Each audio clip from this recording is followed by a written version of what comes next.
H-Town, what's up? You know what time it is. It's time for the best 120 minutes of your day. The Chop Shop, the nation's #1 urban sports talk show, and also your midday sports happy hour. Yours truly, Robert Hatter, alongside Jim Hicks and sometimes Chris Walker, coming to you live from Houston, Texas. But we are broadcasting all over the world via Facebook Live and YouTube Live. And it is what? Tuesday after Labor Day. Oh my goodness, I got some Labor Day stuff I want to kind of share with y'all, but I just didn't have it all the way that like I wanted. So I might give you a touch. Might give you a little touch. But what's up, everybody? Let me look, and let me check for my starting five. I miss y'all over the weekend. Been a long weekend, long weekend. Miss y'all over the weekend. I don't like my background. Something happening with my lighting. I got to move it around. I guess I didn't adjust it the way. Give me 1 second. Let me adjust it the way I want to adjust it so I won't be having that. Okay, there you go, Robert. Boy, feel better. Just flick of the button. So let me shout out to my starting five first before we go anywhere. And my starting five is always on this screen. I got that as Moody. And the starting five is the first five people that signed into the Chop Shop feed. So we got Thaddeus Moody, we got Daryl Anderson, Trey Phillips, D. Holcomb, and Jeremy Davis. All men starting five, and Corey Willis is the sixth man of the day. Let me see what they talking about. What's up? I see you out there. I see you, Brad. What's up, man? Happy Labor Day to you. What's up, Ken? Joe Lewis. Boy, the guy's killing y'all today, girl. Derek, what's up, baby? Who is that? I see Derek. What's that? Dale Griggs in the building. The wallpaper. Oh, yes. The PV, you know. Doug, I'm glad I ain't been with you, man. Man, what happened? Yo, what happened? I left town and I come and I'm watching the game, and the game was messing up. Hey, Doug, and TSU, all of them stops and stars of the game, all that bad weather. Man, why don't y'all get a dome up there, man? And then we would have had all them problems like that. I think TSU would have beat them if all them starts and stops wouldn't have happened. Weather here and weather here. Doug, I'm not accepting that one, Doug. I'm not accepting that one. What's up, Tyrone? Hey, Nicholas Best. Hey, Mindy, Anissa, Francis Tiafo Day. Yes. Look at him. You see, I got him behind me. We're gonna talk about him. We're gonna talk about everything, girl. The football season is upon us. I'm talking about pro football. We had a little college basketball this weekend. Yeah, great job by Serena. Yes, great job, Serena. And that girl, just a little here and a little here, she would have won. Man, you could have played in NIG. It would have been no, Doug. Hatter, you getting ready to head to Washington State? Wait, Hatter getting ready to head to Washington State for a while. No, what's happening in Washington? What? Oh, you getting ready to go, Nichols? Okay, all right. I know I ain't going no damn wash. Uh, uh, let's go. Dale, come on, Dale. Dale, Dale, don't you let me go there. Let me, Dale, don't you let me get on your cowboy. Dale, this is why it's hard for me to cheer for Dale. This is why it's hard for me to cheer for Dallas Cowboys, Dale. Hold on, let me make it big. Dale, see, Dale, I can't do this. I can't do this, Dale. I can't do this, Dale. Dale, I can't do this, man. That man got a purse on, man. Dale, I had to bring it up there big for you, Dale. I can't do this. Chris Walker loves this. He said it's called a crossbody. No, dude, that's a purse. And I'm not going there again today. Hold up. I got another picture. Dale, I can't do this with y'all. Every time I try to like y'all a little bit, he gonna come up there. And Jerome Bettis hugging him. Jerome Bettis, I can't wait to talk to you. Look at that, y'all. Look at that. Come on, man. Dale, that ain't no man bag. That's a girl's purse. That ain't no man bag, Dale. You see, that's the problem. One of these little snotty-nosed girls and say, Z, that's cool. That's cute, Doug. That's cute. Man, y'all can, if you women go on and tell these dudes that all that old crazy looking ass how they be having, hey man, I don't like that, then they'll stop. Man, y'all know, and Chris Walker go call me talking about, man, that's fly. That look like a little Coach purse that the little teenagers be buying. Well, Dale, I wasn't gonna go there, but Dale, you took me there, baby. But let me get back. Let me get. We're gonna talk about PV in a minute, Doug. But me personally, it's something. Hold on. It's somebody. Oh, that's in my room. It's not the room. Happy birthday. First of all, I got a happy birthday to Claudette Colvin. Okay, born today. Yesterday. 1939. She was arrested at 15 for refusing to give her bus seat to a white person in the Montgomery 9 months before. 9 months, remember this, 9 months before Rosa Parks was arrested. Claudette Colvin, they don't talk about her a lot. I want y'all to go read her story. I've talked about this before, but I want y'all to go read her story. You can see, I got the, they gave me some, they had some, I'm going to put up, let's see, that's her fingerprints, his Rosa Parks fingerprints. And as you can see, her small fingerprints were compared to Rosa Parks. She was just a child. She was a child, 15 years old, but she was the first one that day. But they used Rosa Parks to spark the suit and spark the protest. So I just want to let y'all know, in case y'all didn't know, this is I think I got a picture of her somewhere. Let me see. It's a picture of her, little young girl. She said just refused to give up her seat and to somebody. She wanted to sit down. And I just wanted to share that with you. Hey, y'all crazy, y'all talking about. And I like to say also, I think yesterday, 65 years ago, the Little Rock Nine, a group of black teenagers in Arkansas, harassed and blocked from entering the all-white Little Rock Central High School by white citizens. Governor Faubus using the National Guard on that. Let me see if did I put that on here. The Little Rock Nine. I want to show y'all, because a lot of us just don't know. I'm gonna show y'all why. I'm gonna show y'all why I show these images. Okay, something happened to me this weekend. Okay, that's Rosa Parks. The Little Rock Nine. The young lady just trying to go to school, and you see how these people are. I don't ever want you to forget these images. Mate, I'm not trying, I just don't want you to ever forget these images. They want you to forget these images. But a lot of these people still alive, man. A lot of these kids had kids and put that into their kids. So I just don't want y'all to never just go. And I'm going to share with some of y'all a little bit later when I finish this about what happened to me this weekend. I went back to my home in Memphis. My daughter had a baby shower. Oh my God. I've never been to a baby shower before in my life. It's my first one. And it's kind of cool. It's kind of cool. It's kind of cool. Going to baby shower is kind of cool. I mean, hey, anybody want me to go to baby shower if it's like this one? But you know, Robert Hatter had his stamp on this one, so it had to be good. I mean, it was. I mean, it was just big spread. It was just unbelievable. We had a great time. But the other day I saw something. I'm just going through my notes and just I want to share some stuff. I saw something, and I think I put it in my notes. But this young cat, let me see that I put it in my thing first. I know I did something with it. Uh, had a young fella, C.J. Stroud. Oh yes, I want to share this with y'all. Early this week, he played the other night, the potential number one draft in the draft, NFL draft. He played for Ohio State. But earlier this week, he hooked up every single player on Ohio State's roster with a $500 gift card to buy a game day suit. Let me share this with y'all too. I just wanted to do something for the team, so I got everybody a $500 gift card to go to Express.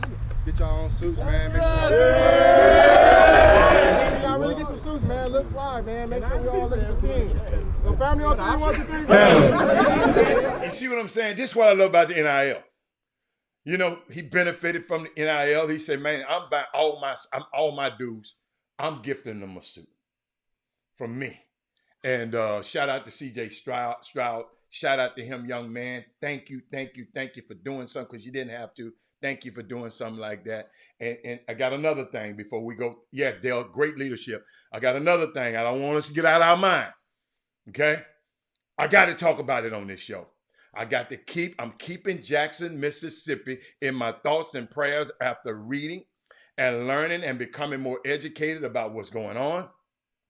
Jackson, Mississippi, y'all, is 82% black residents. Not having clean, usable water and it's not being a trending conversation daily is just an example of how America normalizes the dehumanization and trauma for black people. That's why I always said, that's why shouldn't be clashing all with each other. We should be clashing at that old sorry ass governor down there. Because federal aid has been sent to them. The governor won't take it because it's coming from Biden. So we got, y'all, we got to understand this now. And more people need to be talking about Jackson, Mississippi. The city ran out of bottled water to give residents the other day. It's the largest city in Mississippi. It's 80% black. The water system is failing because of years of neglect. This is environmental racism. I got to share it because Stephen A. Smith and them weren't going to talk about this morning because their bosses won't let them talk about it. You follow me? We got to know about this. We got to send people. Yes, that's what I did. Find the right people down there and send help. And somebody calling me talking about what Deion doing for the football team. I ain't worried about the other damn students. I'm worried about the other students. They ain't got no Deion Sanders. The EPA warned Mississippi in 2020 of imminent danger from people drinking Jackson's water. 2020. 80% black city has sought repairs since the 1940s. Y'all hear me? Governor Reeves repeatedly refused requests for funding, and the state only approved 6% of requested repair funds last year. 6%?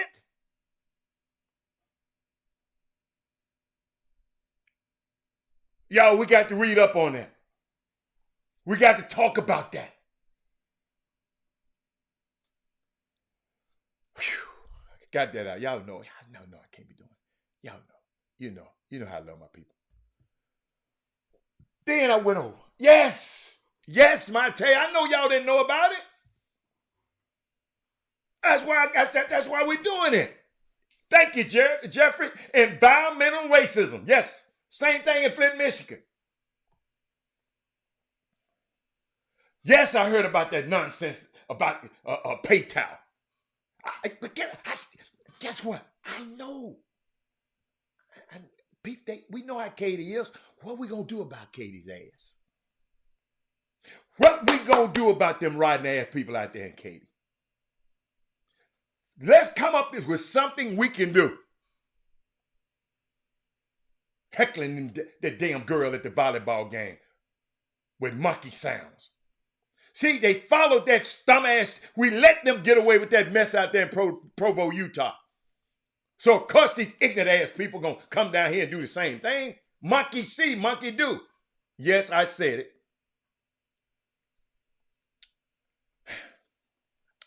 Let me go somewhere else. Football week, right? It's football week. We're gonna come back to that. We'll come back to that. Yo, I told you I got so much up in me. I've been gone. I've been gone, Jeremy. But I was thinking I saw something the other day. Okay. I want you to tell our kids.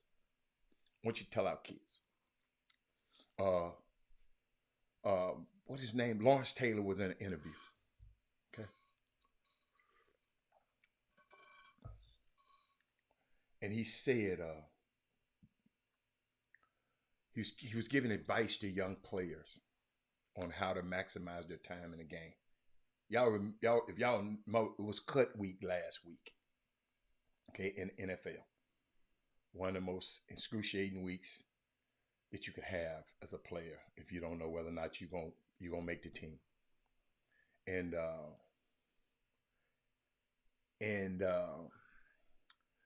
Lawrence Taylor was saying, you have a particular time to shine. Young players, wherever you at, you have a particular time to shine. Whether it's 2 years, 3 years, 4 years, 5, whatever the years are. You have to worry about your future. He said as soon as he retired, they had football game the very next Sunday. He said life goes on, football goes on.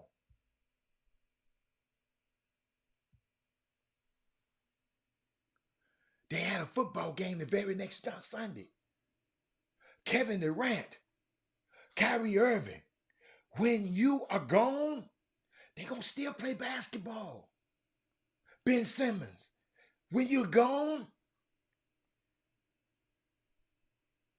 he said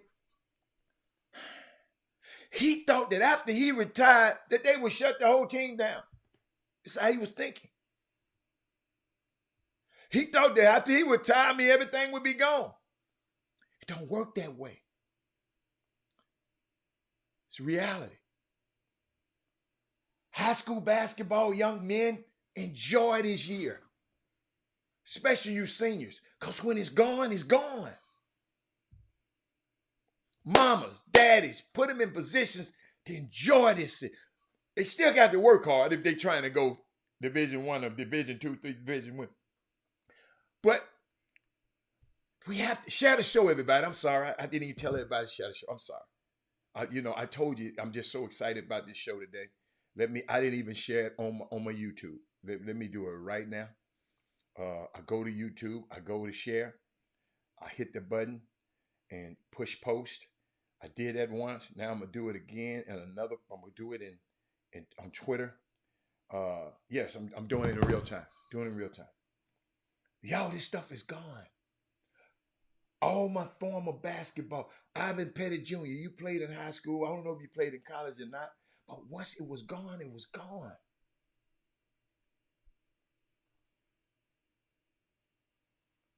She said, we named Mitch starting quarterback, going to be an interesting. Mitch Trubisky was the best choice of Monte for Pittsburgh. I know you love Pittsburgh. Best choice. He's a starting quarterback in this league. It just did, y'all, ain't nothing going to work in Chicago. What that is moved at? Chicago is just they can't even do the stadium right. Stadium been there 100 damn years. They can't even get the flow right. Let me see what else about that is. Oh, that is Moose must say something. That's how Chris Walker think of LeBron game. The NBA. Yes. Doug, thank you. I thought about him. The league gonna still be all right if LeBron is gone, y'all. But I was thinking about last week was cut week. And being in this business for 30 years, I've been through 30 cuts. It's a horrible week in the NFL. Because this is the last opportunity that you really get to show what you can do. And truthfully, the majority of the guys who are going to make the team, they already know who they are. You feeling me? And then you have guys that's hanging, hanging on the fence. This is everything. They got to do it all. Going into this last week, you start to feel it a little bit. You're being cut. When the people call you up and say, bring your playbook, bring your iPad with you. You get more reps in the last preseason game. This is your last time to shine. At the end of the day, listen to me. At the end of the day, the NFL rosters have to cut down to 53. They add 10 to 15, 10 to 16 players on the practice squad. So it's just a numbers game. And imagine walking into the locker room on cut week. That's the week before the regular season. And the guys want you, and most of the guys want to get cut as soon as possible, so another team can pick them up. Think about the effects. Let's all of us here are teammates on the team. We've been hanging out with Jug Jones and Thaddeus Moody and Monte. We've been to war in training camp. And now Big Doug get cut. Ivan Pettit Jr. get cut. You know what I'm saying? The effect it have on the other guys, it's going to have effect on me. It's going to have an effect. And but that's just sports. He said the biggest thorn is retirement from the Browns. And the biggest thorn is retirement from the Browns. Okay. Everyone is waiting for the Bears to move into. Okay. All right. Okay. All right. They're still an inept, terribly ran franchise. I don't care when they move.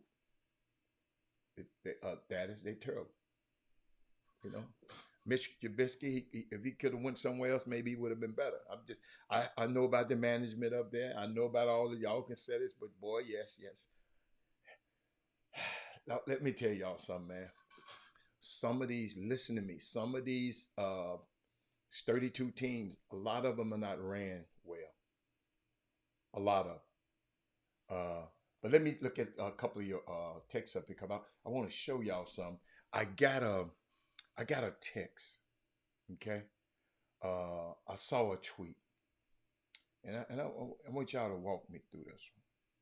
That's why I love being able to talk to y'all, because y'all talk me. Y'all really don't know. Y'all really be talking me off a ledge. I saw this tweet from the Los Angeles Chargers. Yes, Los Angeles Chargers. This is not from a rapper. This from the Los Angeles Chargers.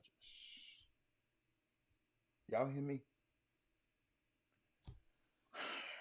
I want y'all to, whenever this MF shows up on your TV, you know it's about to be a good episode of football. When this MF shows up on your TV, you know it's ABT to be a good football episode. Good episode of football. I just want you to take a look. Doug, take a look, Doug. Doug Smith, you've been around this game a long time, baby, and you know, a long time. Uh, I'm just sitting here looking, and I'm just watching this, okay? And I call my young fellas. You know, I call my young fellas. He tell me, man, I love it, man. It's bold. It's daring. I said, okay. I just got this morning, right? So I know I had to. I said, hold up. Just the Los Angeles Chargers ain't but 32 of these teams.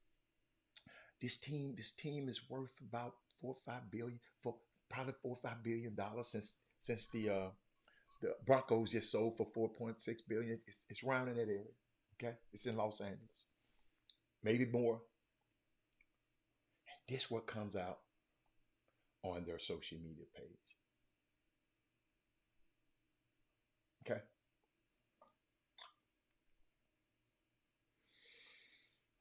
I'm gonna let that sit there a little bit, because I'm trying to see how. I'm gonna just sit there right there for you, so you can see it. Okay, so you can see it. But I overheard a conversation about a text thread last week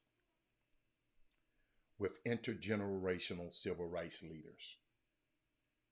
Follow me. Relative to the water crisis in Jackson, Mississippi. Okay, just mentioned that. Which was closed, which has closed its public schools and has rendered 200,000 people without power or water.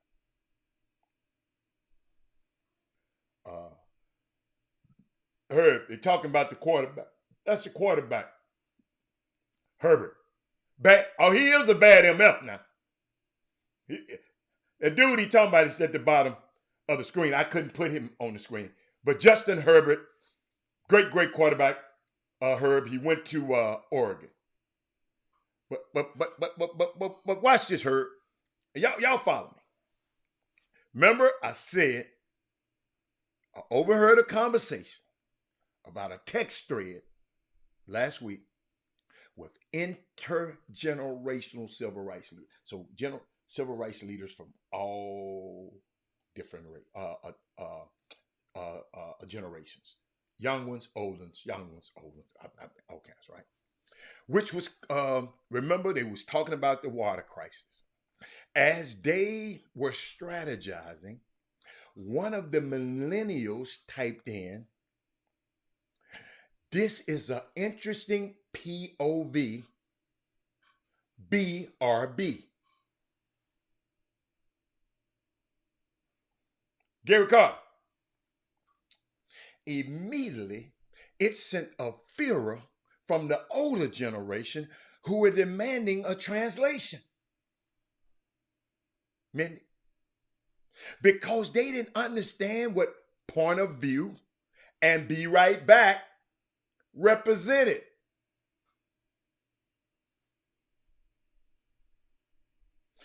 We are living. No, I got you heard, baby. We are living in an era of texting, DMs, instant messages, and emails. Has made us lazy communicators.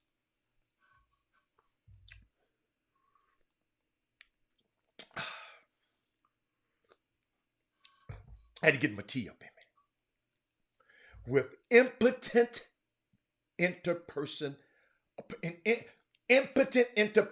skills. Watch this. Everything is abbreviated, leaving the nexus unpacked. Even in anger, We will text a paragraph, but we will never pick up the phone.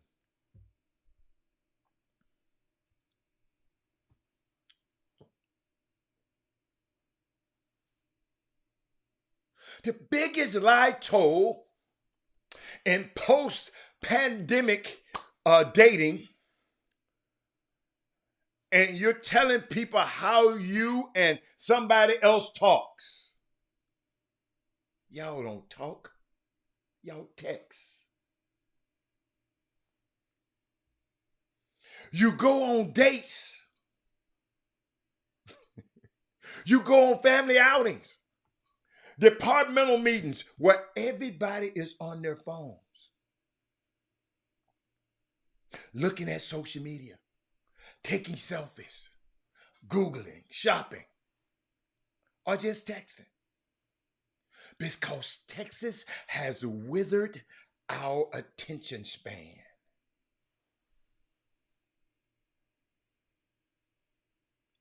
And it has dampened our capacity to be fully present. That's why I love this show. The average teenager, hear me, sends 80 texts a day. But they're not talking on an average to their parents for 18 minutes a day. Gary, thank you for sending me this. Gary Carter tweeted this morning, and I know he wondered, how did this dude come up with all of this from that one tweet?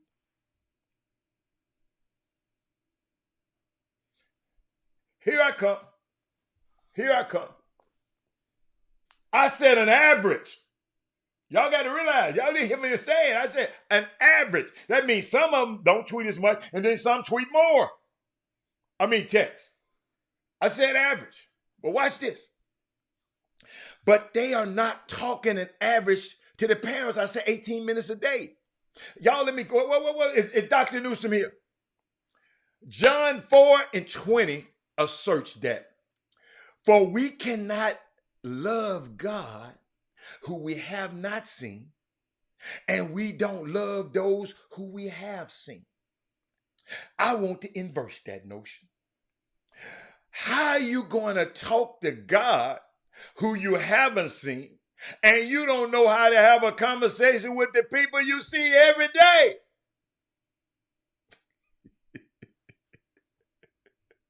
I want y'all, where my smart people at? I want who going to school. I want you to use this as a thesis statement. Just consider it. It's very controversial now in its approach, but I want to make a suggestion for you critical thinkers. Okay, I got you. Is it possible that texting has destroyed praying by virtue of the fact that we have lost the ability to communicate? Isn't it interesting that if in fact we are talking to our parents and our spouses and our children in abbreviations, are we carrying that same subculture phenomenon in our prayer life? Yes, I'm going here. Gary, thank you for this topic this morning. In the dawn of texting, there is no more all-night prayer. In the dawn of texting, there is no more shut-ins. You remember we used to have shut-ins? In the era of texting, if anybody is praying for more than 3 minutes, you become irritable.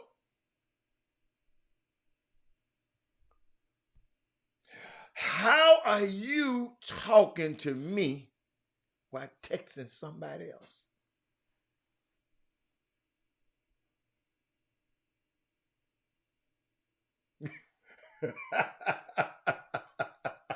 That man said thesis. Hey,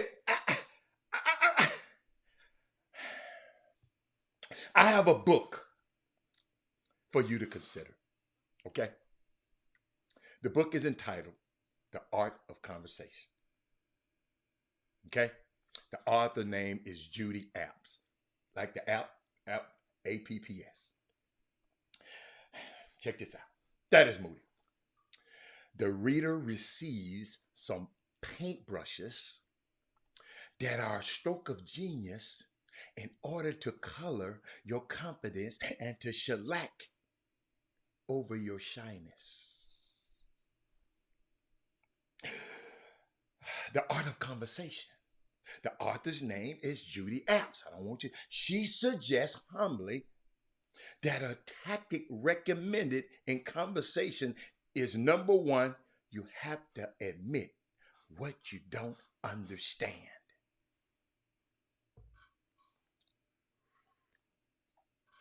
Number one thing in conversation. Art of conversation. This Judy Apps now. Conversations are obstructed because we are going through a complete conversation and you don't even know what the hell I'm talking about. In a conversation, for it to be vibrant, for it to be healthy, that's why I love to see your comments, you have to be comfortable asking questions. Ask questions in a conversation. Reformulate to force the speaker to say more on the subject. I'm giving you a lesson here. When you pretend to comprehend, you have railroaded the conversation. You got to be careful of people who think complaining when you are trying, who think you're complaining when you're just trying to express your love language.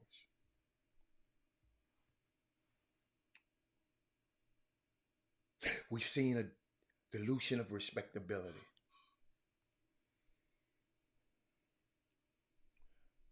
Always remember, your energy creates the atmosphere. You have to reek with passion. You got to let these people know I'm God's best kept secret on earth. This is a one-time opportunity to get to talk to me.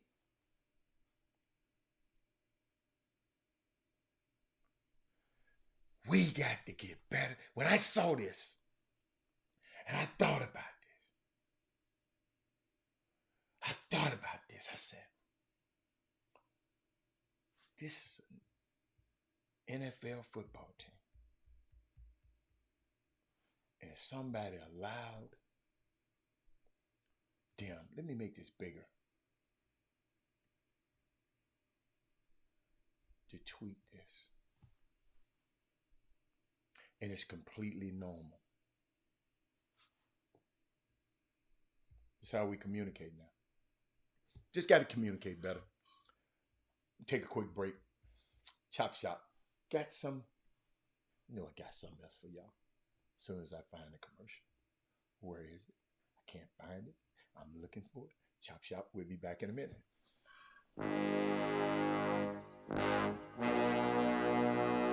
The Cox Pradier Law Firm. Big city, big town, big settlement. Your fight is our fight. Need legal advice? You know who to call. Personal injury, wrongful death, car accidents, premise liability, serious injuries. 1-800-HURT-NOW.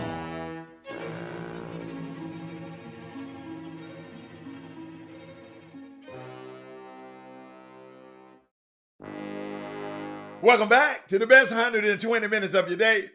I got something else for you. Hey, y'all talk to me. Talk to me. Who saw the game? Who saw the TSU and the Prairie View game? I know Doug did, but y'all got to talk to me. Share the show. Y'all got to talk to me. Think about this, y'all. I just shared something with these folks. I ain't never shared on this show. Thank you, Gary. Make sure you tell your friends to go look back at the beginning of the show. But I read this. And somebody explained this to me. Doug, you there? Doug Smith, don't you go nowhere. If Doug gone, get him back, Hurt. In their 40-23 win over Texas Southern, The Prairie View A&M University Panthers did not complete a pass and had no passing yardage against Texas Southern. The Panthers rushed for nearly 400 yards. PV won the Labor Day Classic for the 8th straight year. Maybe they should change the name to the PVU Panther Classic. Talk to me, D. Holcomb. How in the heck? They didn't get, and when they tried to throw it, the little dude picked 2 of them off. What the hell happened? Because I was trying to stream it, but it was acting up. The stream was messing up. I can't stand that. I was down there. I don't know what the hell I was doing, but I was trying to watch that game. Y'all talk to me.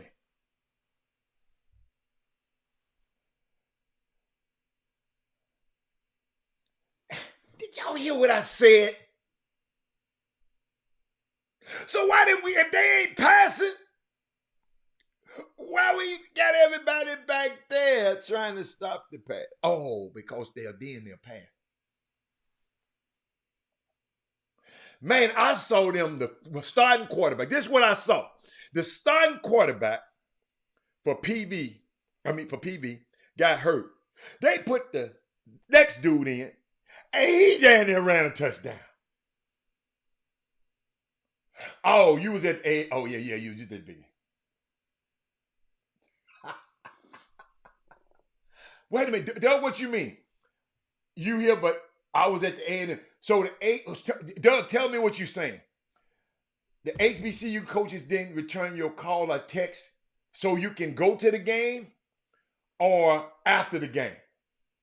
I'm just asking, Doug. Cause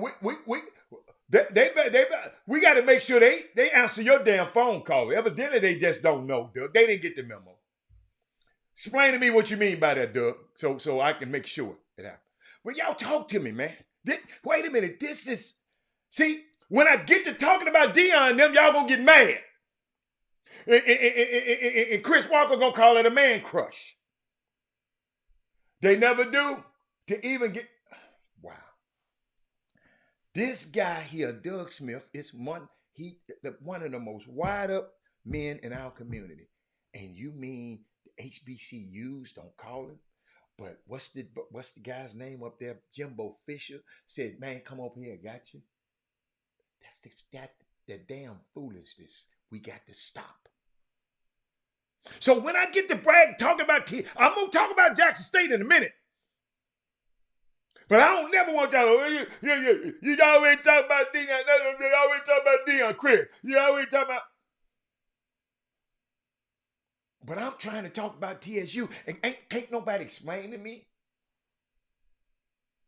The PV linebackers, number 44, went to Shadow Creek. He's something special. Okay. Nick, man, let me know, Doug Smith. I'll get you tapped in. Thank you. See, that's what this show is about.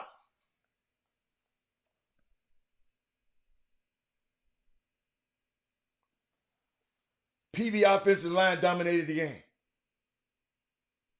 I want to hear that.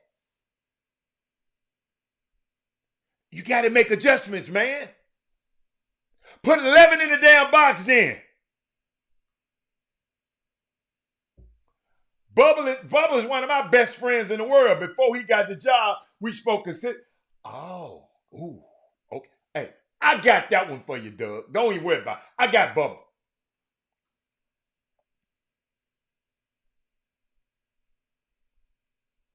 Wait a minute. That was Dumas who came in? The freshman?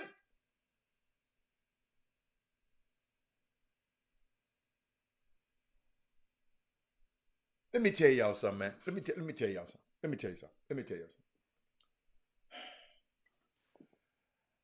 What we gonna do, TSU?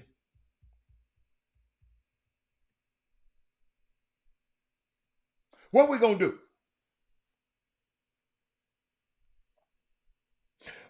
TSU, where my TSU people at? What we gonna do, man? We just gonna keep just letting these dudes up the street just beat the brakes off us? I got so much stuff to talk about. Oh, thank you, Doug. Boy, I love that Doug. Dumas, young Dumas, that's LJ Crier's cousin, first cousin.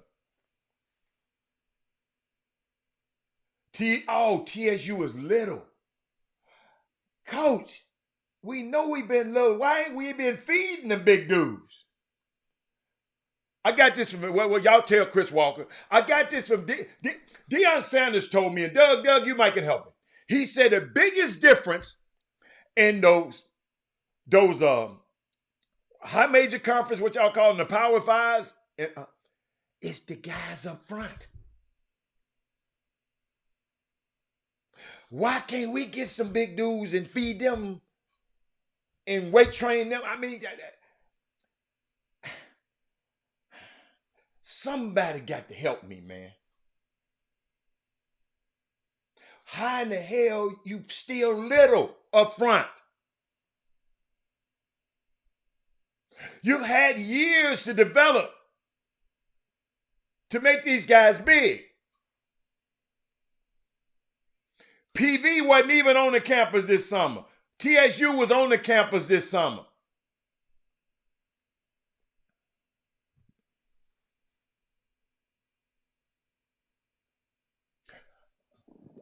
Are y'all hearing me?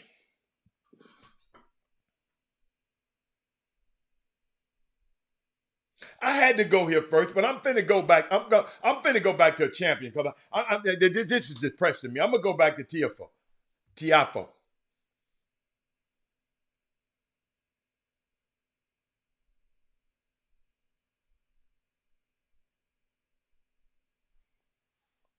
That is Moody. I'm gonna come back. Cause I got to go. Cause right down the street,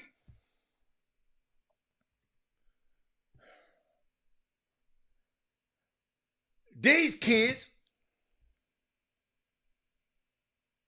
haven't had running water all week. Jackson State. Hold on.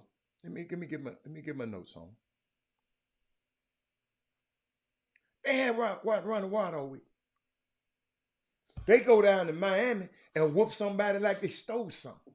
But I don't supposed to talk about that. Doug, how many years have the coaching staff, this regime, been at TSU? Over 3 years. So we can't develop no big guys? The big guys up front? So if you're not big, you got to have the best technique.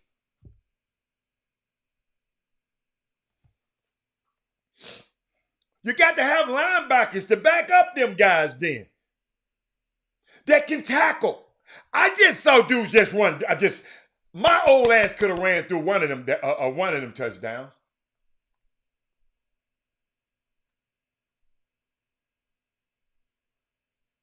Dude, they got players on the campus, man. Doug saying they ain't big enough. Y'all explain to me what's going on. There's no way a guy like Doug Smith should be saying that you HBCU coaches not answering his phone. There's no way.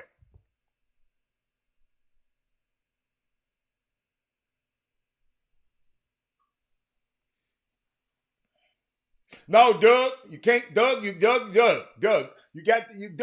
to rise above that. Don't say he can't come back. Let Doug. We got people not caring about whether we have running hot water and good water, Doug, that don't look like us. We just because the coach didn't call you, we can't get mad, man. No, hell no, that's not a fact. We can't get mad. This is about, if you're trying to help the university,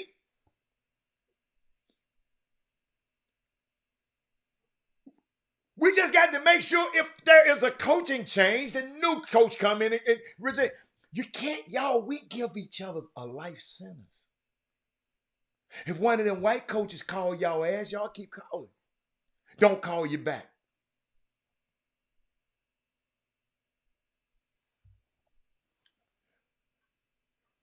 Man, we got the Robert, Jimmy Hicks didn't rank my son right. I can't stand his ass. Doug Jones didn't have my son. I can't stand it. Oh, okay, it's something else. Okay, all right. Okay, I got you. I know it had to be more. But yo, you said we just give each other death sentences. Yo, we can't keep doing this. Deion Sanders, Jackson State. The campus is shut down. How can we go out there and dominate like that? And take a child, this is what Deion said, and take a child back to something that's shut down. You have no water. You can't flush the darn toilet. You have to think about all that stuff. So these are all the things going through my head, Deion Sanders saying, making sure that these kids are taken care of. But we got to make sure these kids are taken care of. How can we do all we're doing? We're asking these kids to do what they've done, play on national TV, and then take them back to that foolishness. Governor Reeves, you're a clown.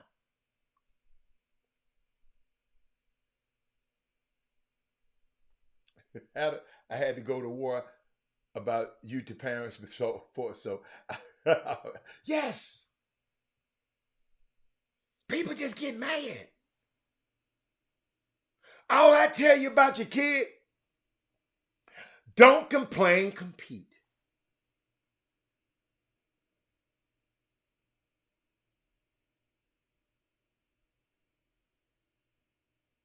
It's costing $15,000 a night to house his kids. But what about the other babies on Jackson State who just going to school? The football team is taken care of.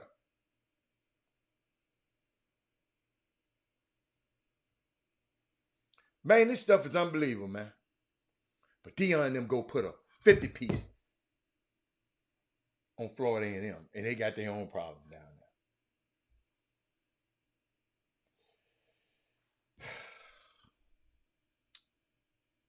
there. TSU, man, I don't know what y'all gonna do.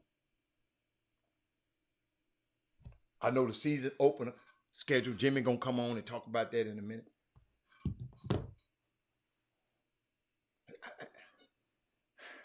Why are we always mad at each other?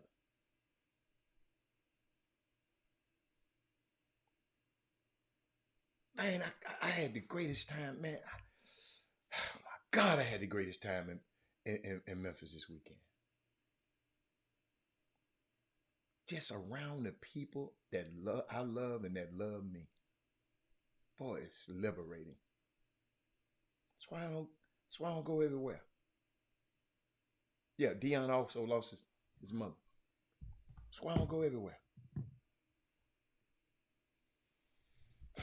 But let me talk about this Francis, man. Francis Tiafoe. Before Jimmy come on here talking about that. What a match, what a match, what a match. Young man behind me. 24-year-old Francis Tiafoe. Tiafoe. Just handed Rafael Nadal the human backboard, always getting everything back.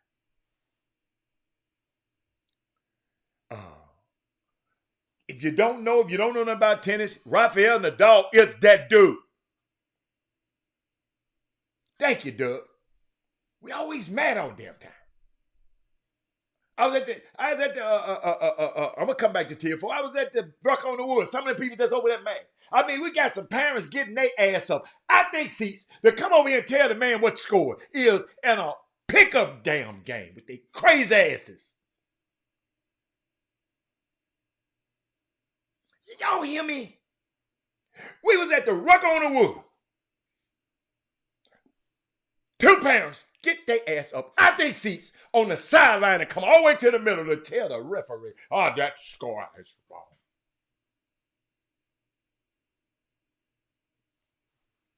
Sick.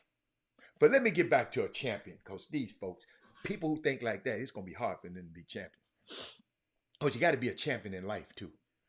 Rafael Nadal, this young man handed Rafael Nadal his first Grand Slam loss this year. Rafael Nadal was 22-0, mowing down everybody in the Grand Slams. And Tiafoe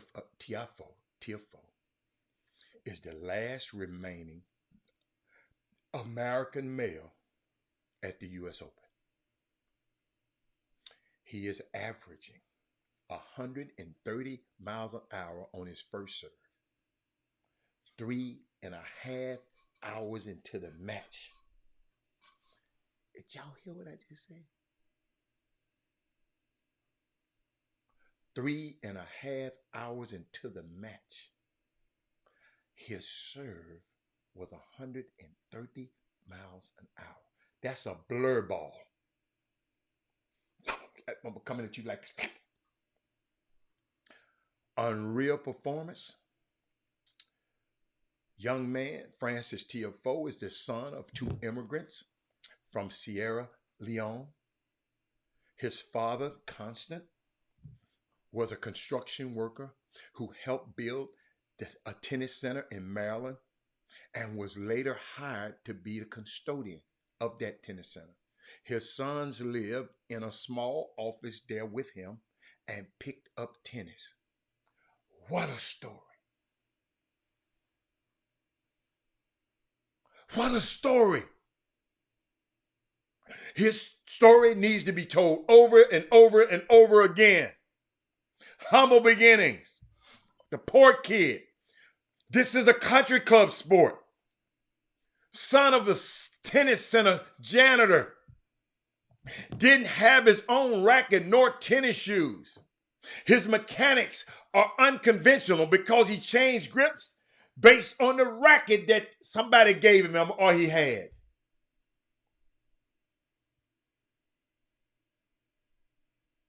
Now he beat Nadal in a major.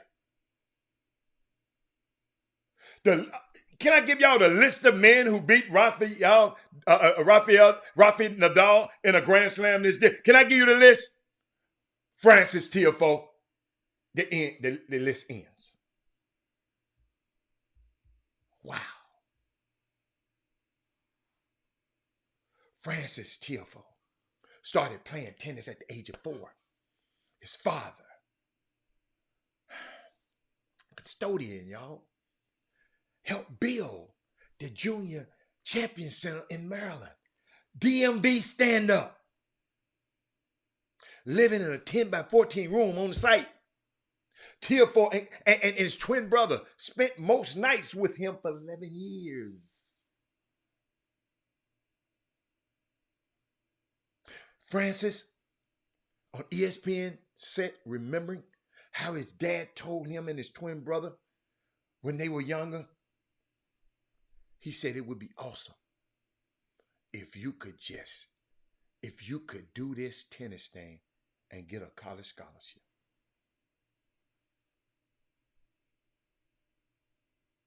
Frances told his daddy, I told him, it would be awesome if I can do this thing that changed our life. Mission accomplished, young man. Stand up, PG County.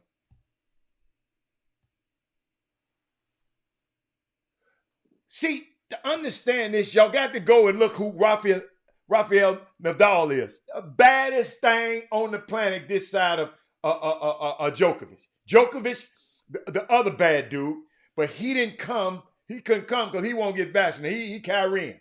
So they say you can't bring you can't come over. Bringing that mess over here, what you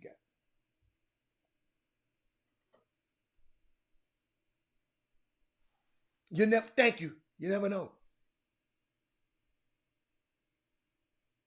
Brad Beal, Contavious Caldwell-Pope,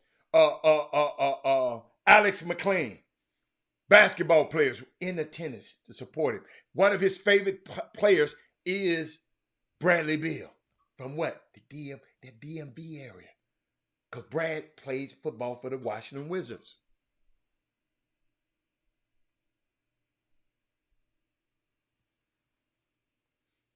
From sleeping in a spare room at a Maryland tennis center, where his father was a maintenance man, all the way to the U.S. Open quarterfinals.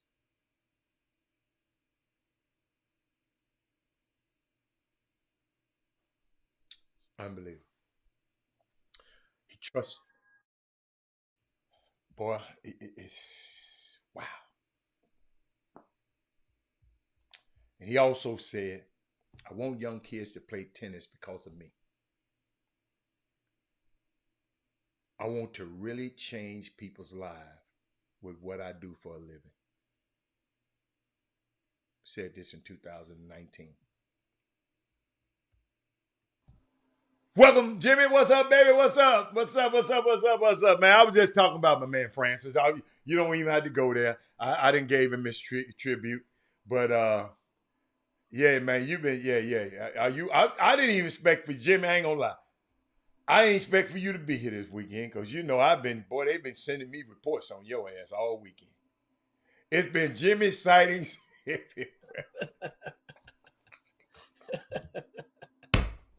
It's been Jimmy and Sandra sightings all over the damn place this weekend, man. I'm all out of town, and it's Jimmy sighting. Then people texting me, and I mean, it was just crazy, man. But I enjoyed myself in my hometown, and I see you enjoyed yourself in your hometown. But what's up, man? What you got? Hey, it's my last day, baby. The Tuesday before. Oh, that's why you were getting in like that. Okay.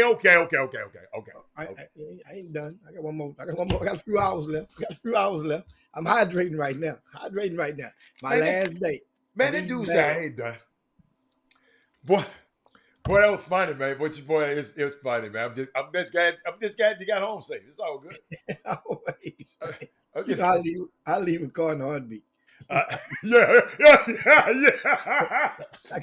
sure in the hell will. I can't tell them. I got that AAA VIP. I'm gonna leave the damn thing there. Boy, you something else. But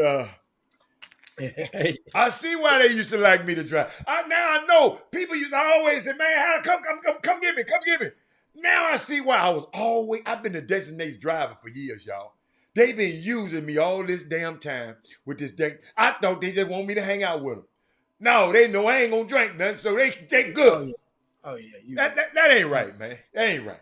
You have value. You had value at 150 between 145 and 215. You the MVP. I'm the MVP. Then the next day, man, F it, man. He gone now. Yeah, but what's going on, man? Talk about the season opener, man. What we got? Man, it's that day. It's that season opener. Doug Jones said, "Man, let me get on that chop shop. I want to talk about that." I say, "Doug, ain't no problem." Well, yeah. If that's what you want to do, you know, let Doug ding Doug and hit him in that way and let him know he come on. If that's what he want to do. Doug said, "Man, I want to talk about this thing." Man, I wish I could bring Doug in on the screen, Doug. He probably be watching this, man. If y'all tell Doug, come on, we got something for him. Wait a minute. I let Doug groove. After Ruck on Wood, Doug is grooving right now. He feeling good by himself. Doug got a sneak peek at this doggone thing, and he about to lose his mind. He say, "Man, that ain't right, man. You gonna have me not want? I can't leave the gym." He say, "Usually go and get him an old fast food snack, go down and get him a Sonic, some of them tater tots from Sonic or something during the between game." Say he can't leave it all now. Say, "Doug, why you go down there? We got the hospitality room." Say, "I know, man, but I don't want to hit them too hard." Dude, you're right. We don't need you to hit them too hard either. They're going to proportionalize your ass. You ain't going to come in there eating everything in the hospitality room. But, boy, it is today. The release of the season opener schedule. And the tickets go on sale, right? And I can't wait to share that intel with you guys. It's coming shortly. And you guys just hold tight. Just sit in the saddle. I'm queuing them up to forward them over to the chop shop, to our chop shop box. so that they can have one of those. They can have as we go through it, and we can make this thing just good and accessible for everybody. Yeah.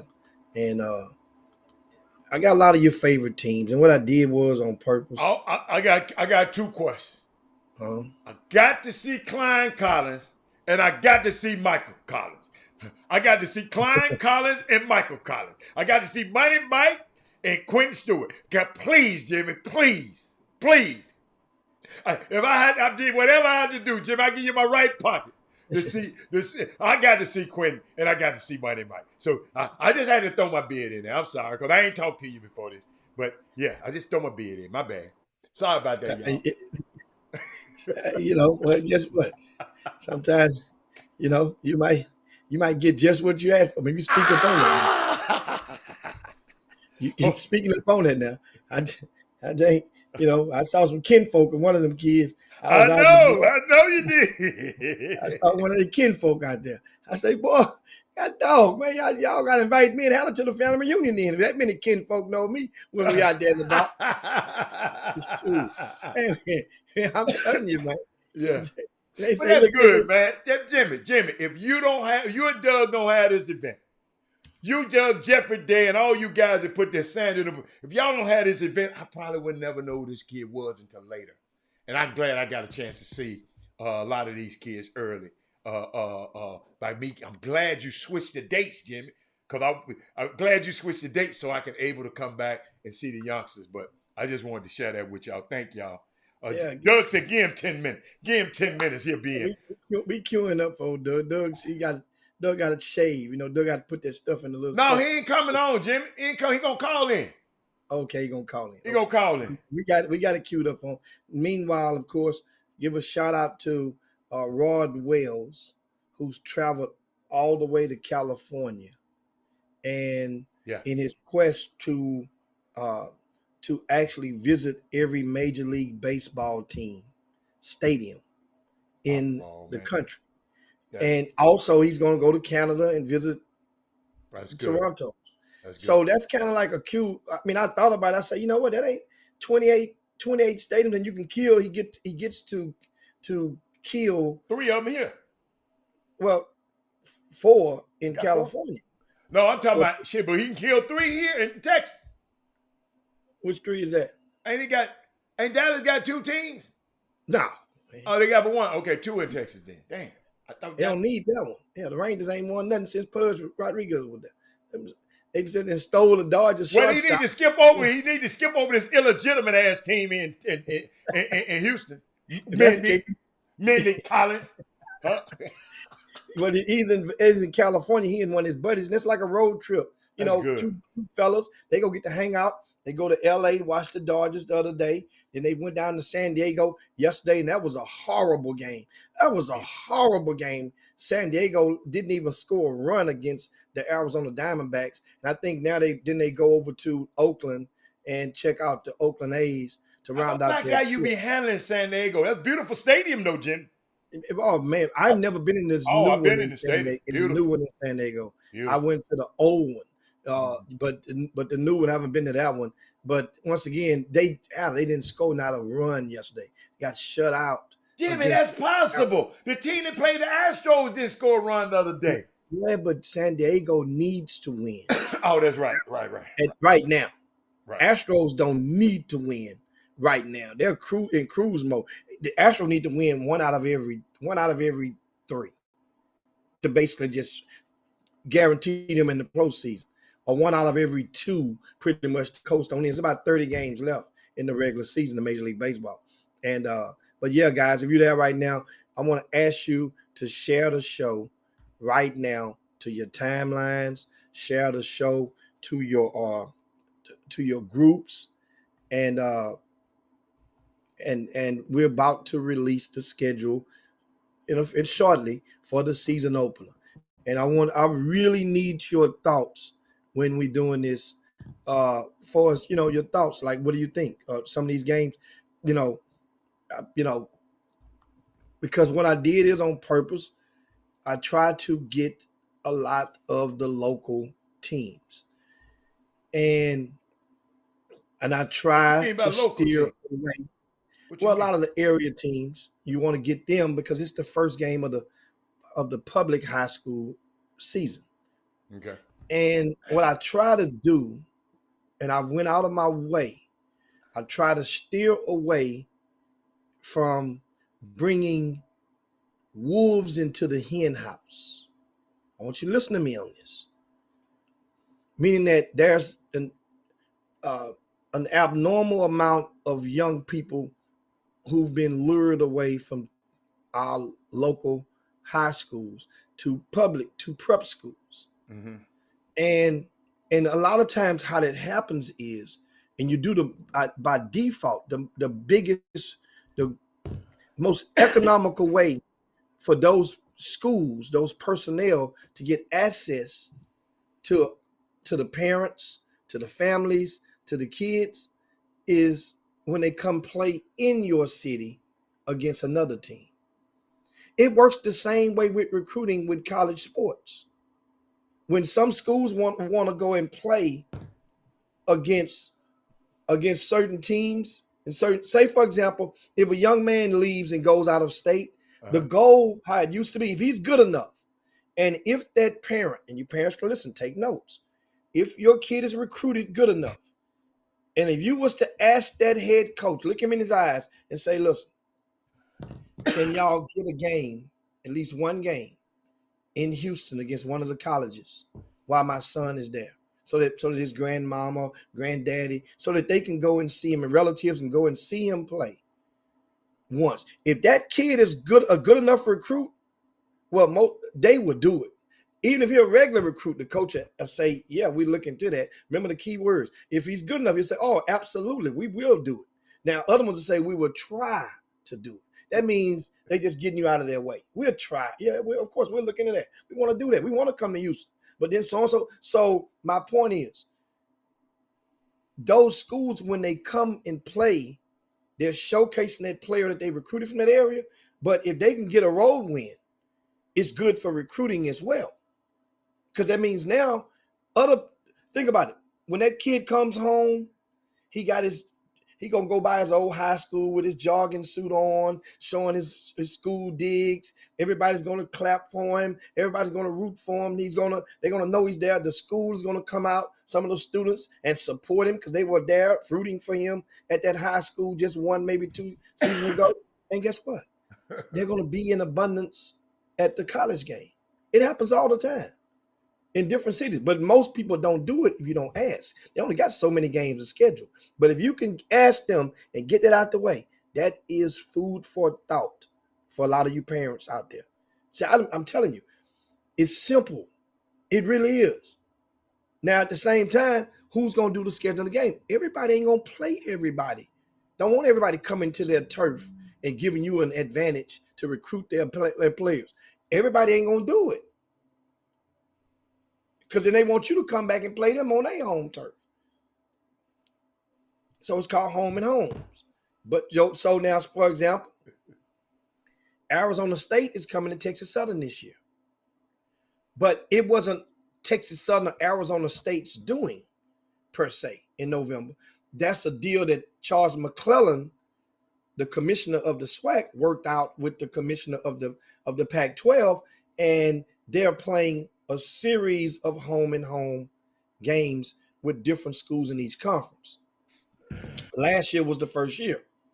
TSU went to Arizona State. Now Arizona State has to come back to TSU. I think that game is on November the 13th, a Sunday, which is cool as hell. Because guess why I mentioned that game? It's the day after the season opener. So guess what Arizona State's assistant coach is going to do?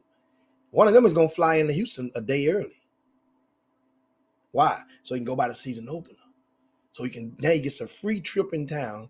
He don't have to pay for the hotel, just maybe one extra night in advance. But he's coming in town early. That means now they get to watch your babies on that Friday night on the schedule. And that's what we're talking about. And so I gave a shout out to Roy West, shout out to Michael Smith, Icy Mike. He's traveling the highway. I wonder what city is Icy Mike in today? Ain't no telling. Florida. Ain't no telling where he at, man. Mike got a nice little vehicle he be riding in and and doing his thing. Mike Ain't like it's got bulletproof. It's like it's bulletproof. yeah, Mike got a he got a machine. He ain't got no damn truck. He got a hey Sonya man out there out there in the grill, Jamaica, in a cabana with a refresher. Tune into the Chop Shop. They watching the Chop Shop from Jamaica. Oh my God, I love them too. Huh, Mike, I just love them. Say, hey, Sonya, remember the rule now. Uh-huh. According to her, puff, puff, pass. Man, they ain't doing all that over there, man. Yeah, man. That Sonya out there high. She out there probably higher than 4 clouds, but I'm telling you, she out there. But if you just tuning in, guys, of course, make sure you share the show. We shot and we're definitely Hey, hold up, Jimmy. Let me shout out to Sonya friends too. Friends, what's up, y'all? I don't know y'all name, but if y'all with the ability, y'all all right with me. I just want to let you know. And Jimmy, King Sticks, Darwin, guess what he gonna say? Darwin, I told you this last year. Now he gonna talk. Jimmy, look, cause Jimmy, you didn't. He talking about Deion's son is the truth. See flashes of Steve McNair. I tried to tell y'all that last year. No, man. Describe what flashes mean. Flashes like you said flashes the other day. When you said, you told Doug, you get mad at her because her said, you told her, I see flashes of De'Aaron Fox with this kid. And he just said he see flashes of Steve McNair. I don't see them flashes. I just see a big, tall dude can throw that thing and play. I liked him last year, and I love him better this year. That dude there, I said it last year, he gonna be on the next level, and I still let me tell you something. Deion's son is a monster, a monster. Shadar Sanders. He ain't Deion's son no more. His name is Shadar. Yes. Now, Jimmy, what you talking? Keep winning. The more they keep winning, and the more that's all right. He just won. He just won. That's it. That's it. Jimmy, he can't do but he can't play but one game a week. Well, you got to realize that's the SWAC, and that's the HBCUs. So you have to win twice as much. Steve McNair was in the SWAC. Steve McNair, remember, he won consistently. He didn't win. No. He just threw for a zillion yards. And he won too. He was adding that thing out. Al McNair. Steve McNair, he cripped them. Did he break Willie Totten's records? He broke a couple of them. Jim, he was Al McNair. It wasn't that he won, Jimmy. You remember, I went to every game. I don't remember going to no extra games. Well, no. He won, but he wasn't. I mean, they didn't have the championship game in Atlanta with the MEAC. Okay. But you won that conference, and that was Shadar won the conference. Then he won. Yeah, I said keep winning. Oh, okay. McNair had more than one. Let me tell you something. I'm finna tell you something. He a pro. And I don't say that too much. He gonna have a shot to play in on Sunday. Now, and that jet ain't coming from me. That's coming from the people that don't go draft him. I said, what? I said, Rob, come on, get the hell out of here. He said, hey, he big and strong. Jimmy, they like them big strong dudes can throw that thing on the road. But thank y'all, man. He I told y'all last year about him. He gonna be good. What else? McNair, he had 4,800 yards passing. And how many years? And he didn't play for 3 years, I don't think. He might have played for. He played 4 years. He probably played for. No, was he a senior when he came out? I don't remember. If he's an NFL quarterback or receiver. Everybody, I don't even talk to you. Jimmy, let's go to the next man. Hurry up, you just a receiver. Hell no, he's an NFL quarterback. He ain't no damn receiver. He's an NFL quarterback. Shadar Sanders. Now, how about that? What else you got, Jimmy? Come on, start crank your thing up, man. You know, what I was gonna tell you, somebody sent me something, and while I was giving you time, man, when I'm talking, you go and I got it. I got it up. I read it. All I got to do is click a button. Somebody sent me something, and it was kind of disturbing. And Hannah, if I don't say nothing about this because we said something about it when it was another school in this district, What? and You let me ain't see, talking about the volleyball girl. and that's the It's yeah, the just stir. volleyball, Yeah. the high school Yes. volleyball. A week after, wait a minute, a few days after what happened in Provo. Yes. Yeah, Yeah. Yeah. and this was in Houston. Yes. No. Katie. Well, Mr. Katie Slay. I know, but I just want to give a shot at Mr. Katie. Mr. Katie, yeah, they got lucky against Tascasita the other week. They beat Tascasita? Yeah, they scored almost at the end of the game and won. Yeah, you kind of lack on Tascasita. It was a back and forth game, but Katie ended up scoring. They scored last after it was back and forth. I mean, several lead changes, and but neither one of them can stop each other. But Katie did some good clock management. Mac didn't play for 3 years. I figured that. He played 3. Yeah, I figured that. Yeah, he played 3. Mm-hmm. And so Shadur, this is his second. Second. And true freshman though. He was a true freshman when he started in the beginning. He was a true freshman, then sophomore, and then he got one more year. Then he can get the hell out of there. So, what I was saying in regard to the Katie, the volleyball. Yeah. But Katie Paytow was playing at Katie Jordan, which is a school that has just started playing varsity basketball last year. Varsity sports was their 2021, their first year in varsity sports. And it was an unfortunate atmosphere and that transpired. And that is the student section in the video made. Put the video on for the people. I didn't see it. Oh man, I didn't see it. Let's get you. Yeah, send it to me. Let's get you. It's very the audibles and it's blatantly clear, but it sounds like they're making monkey noises while and towards the little girls that were playing volleyball. And this comes after the BYU incident. So it's kind of like it wasn't before it, it was after it. So that means everybody that plays volleyball should be on high sensible alert for moments like that. And it trickles down here because people always compartmentalize the kid. Well, man, teenagers gonna be kids. Kids gonna be kids. No, sir. Well, okay, so that's one excuse you try to sweep over on one side of the room. But if you try to sweep all that trash to the other side of the room, you still got to put it in the dustpan. The dustpan is the coach. So the coach has the ability. What's the excuse for the coach then? If kids gonna always be kids, then what's the excuse for the grown folk?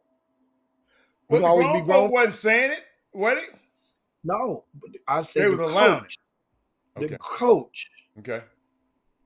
So especially after what just. So which school did it, Jimmy? Which school? Paytow or Jordan? Jordan. Jordan, the new school. The brand new school. Okay, I almost got it. Keep talking. Keep talking. I'm talking and bringing it up at the same time. And when we getting ready to cue it up, you just tuning in. We haven't released the schedule for season opening yet. We will do so shortly. You guys just hang right in there, and we're gonna get that to you. Jimmy, what should have been first thing brought to my mind was the incident that happened at Provo. When I thought about it, it's the first thing that came to my mind. And I got it. I'm going to put it on the screen.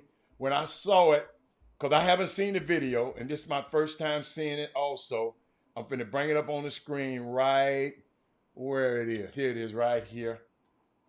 Let's go.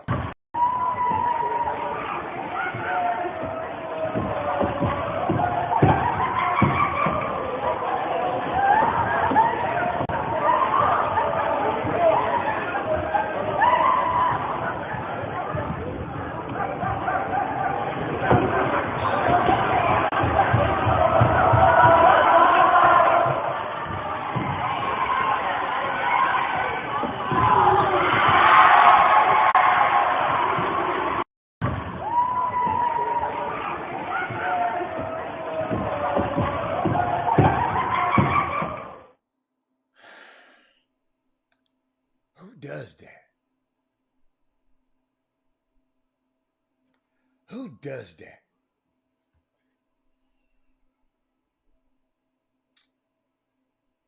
I mean, see, season opener is important, and we're gonna get to that. But there's no way we can put this on the back end after the season opener. We got to address this right here. This happened recently. I'm just Jimmy.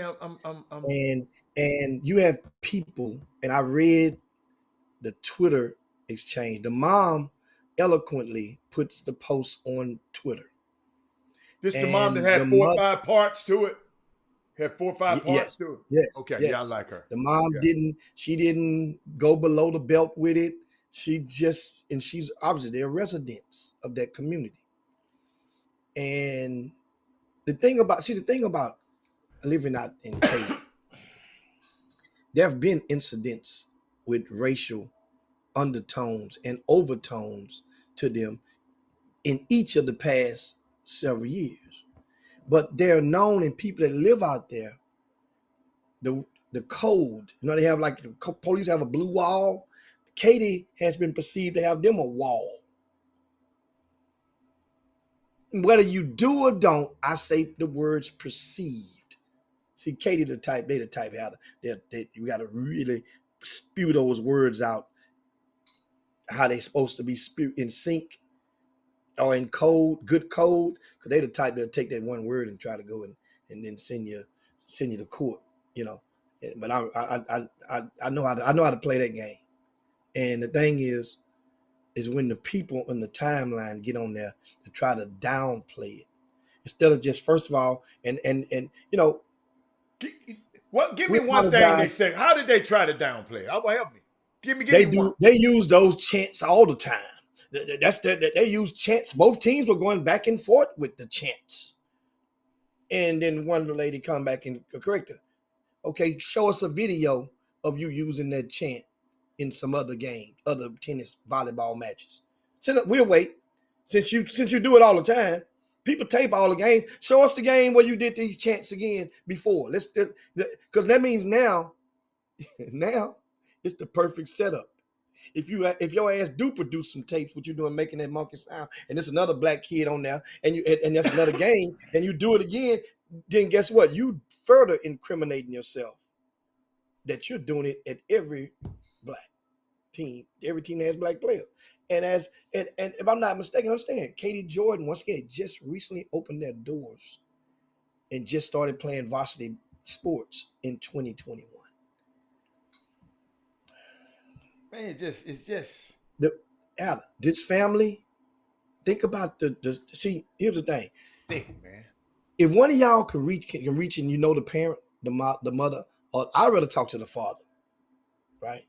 If one of y'all could reach out to them, right, and let them know we would love for them to come on the Chop Shop. Let them know we exist. This is an avenue, and this is a platform for them to come and voice and share with us describe the moment. Nobody's gonna give them this much airtime. We're not anti any school district out there. I've done business. I've held events in Katy ISD before. I'm a paying customer of as an event operator in Katy ISD. They know me, so I'm not against that. But guess what? If things that happen, you have to address it. And remember, BYU, they swiftly made a statement and addressed it. So if you don't address it, then what does that say? You're complicit. If you don't address it, you're complying to it. You're complicit with it. And this is unbelievable, man. I'd have put all their little ass, the whole section, out of there. The hell out of here. And you can't come and line them up. Who did it? Give me all the guys who, if not all of y'all suspended for a day. That'll cut this stuff out right there. But guess what? That's why guys like me, not principals. So, and Mindy says that's why I have a problem with the team. Which team is known as the Silverback Gorillas? You're talking about she's talking about the summer league team. Yes. Well, they don't. Well, Mindy they just used don't to, like that name, Gorilla. they used to. I mean, that's why they Yeah, she started don't the like. SBG. Yeah, But they, as of late, they normally just go as SBG. yeah. But I'm just saying, she didn't. When she found out from day one, when she found out about it, she said, "I don't like that name," and I agree with her. So it's okay. Yeah, we Yeah. got you got. Hey, man, it's just Oh my goodness, man. Yeah, let's go. Let's talk about the season opener, man. Yeah, man, we got, and They're gonna have definitely to deal with that. They're gonna have to deal with that out there, we're going to deal. especially the families Indeed. out there. Well, and like I said, if anybody knows the parent Yeah, from the young lady from from Paytown. at Katy Paytown High School, or if you want to know one of the parents of the volleyball kids at Jordan High School, feel free. Let them know. I have the cell number of the volleyball coach at Jordan High School, the young lady. I have her cell number, and I'm going to. I've thought about it. I say, no, I'm gonna wait till after the school day is over. I'm going to reach out to her to give her an opportunity to come on the Chop Shop and help, to help with a solution to this. And like I said, and I mentioned earlier about some people tried to mix it, flip it like it wasn't what it was. And there was some people that came on that tread, Adam, and I applaud them. There was some white folk that came on that tread and they apologized and they wanted to implement the process of atonement for the actions of their their community.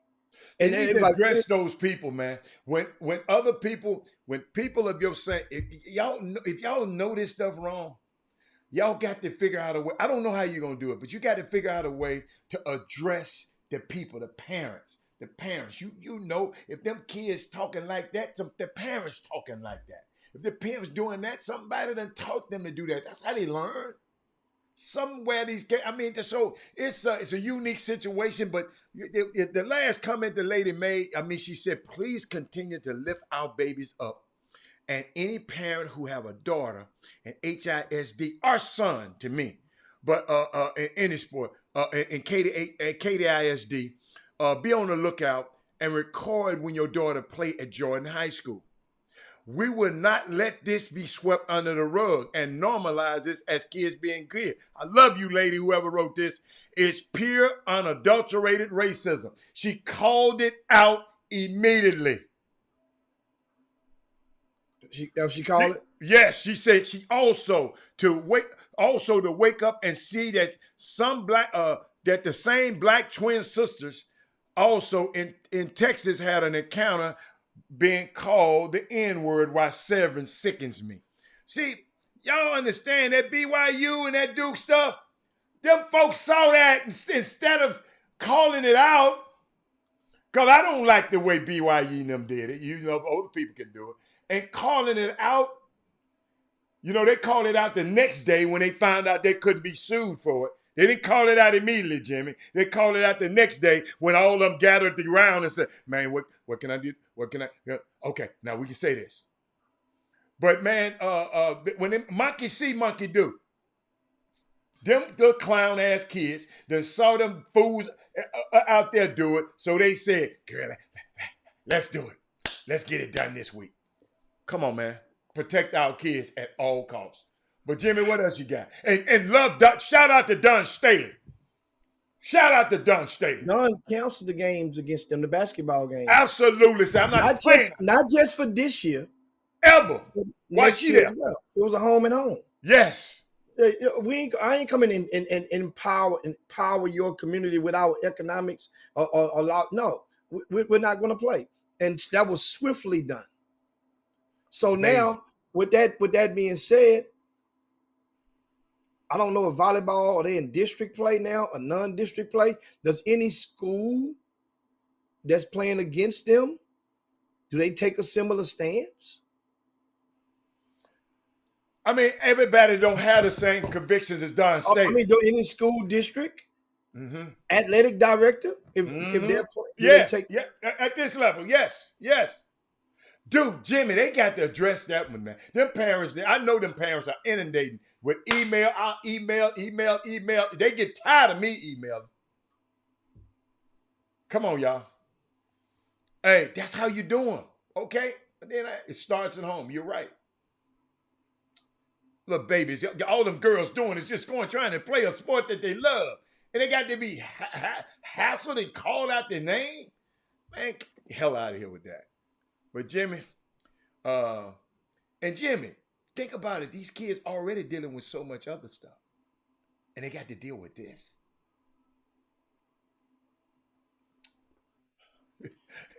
Gary said that AD isn't worried about the kids. They worried about not letting the media in at their games. Yeah.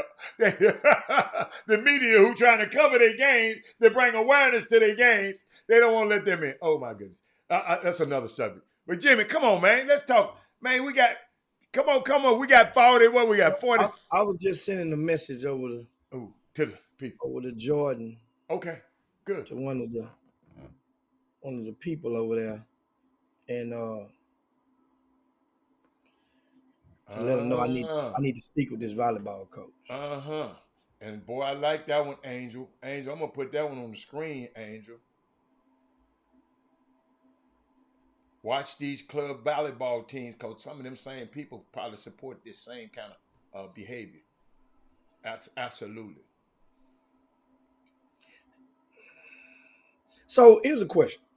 So let's say if you as a parent and you're at a game, because we're normally not on that side of it. We're normally always on this side of the racism. Right. So let's say if you're at the game and your kid, a couple of them, are seated at the game, watching the same game, and you're on the other side of the bleachers. Your kid, kids normally sit with kids, and grown folks normally sit with grown folks. At some of these youth games, that's just how it is. They segregate themselves and such. And let's say, in the midst of the spirit going back and forth, back in the days, it was simple. The cheerleaders would just say, "We got spirit, yes we do. We got spirit." How about now? Stuff all different types of chants.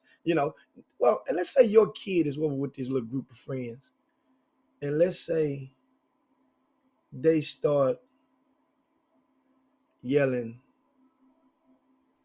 "wetback," or let's say they start yelling, they pull out some saltine crackers and just start eating crackers, hold them up in the air, and just start crumbling the crackers. You, the parent, and let's say it's white kids on this team, on the other team, and some Latin or Mexican kids on the other team. Does that offend you in any fashion as the parent? Do you laugh it off? Wait a minute. As the kid who did it? Yes. If your black my kid, son there, come on, my kid would have got the ass. Okay.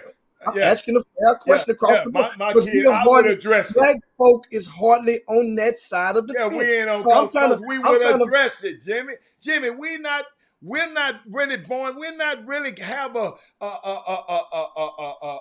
one of those kind of spirits, man. We ain't just going to games doing that.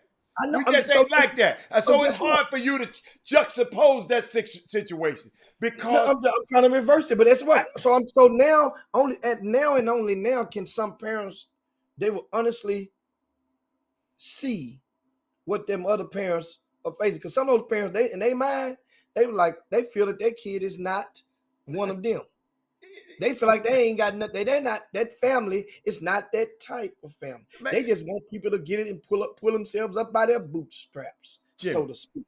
Think about this. The lady said in that tweet, Jimmy, to make matters worse, when the administration and the school security were informed, they did literally nothing and dismissed us. I have since emailed formal complaints to the school AD and have opened an investigation. And I can see them cops out there in Katy. And I can see them saying,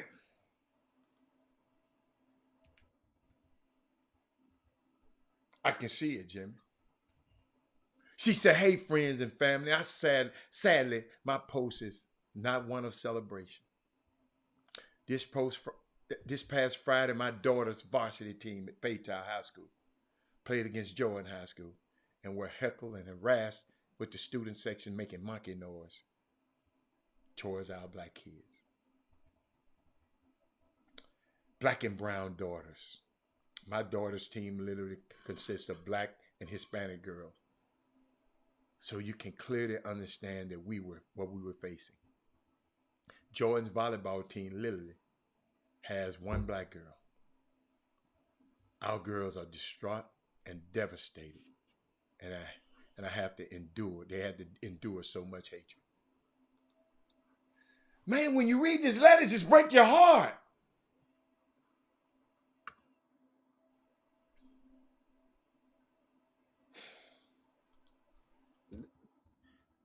Dude, St. Quanell X over there.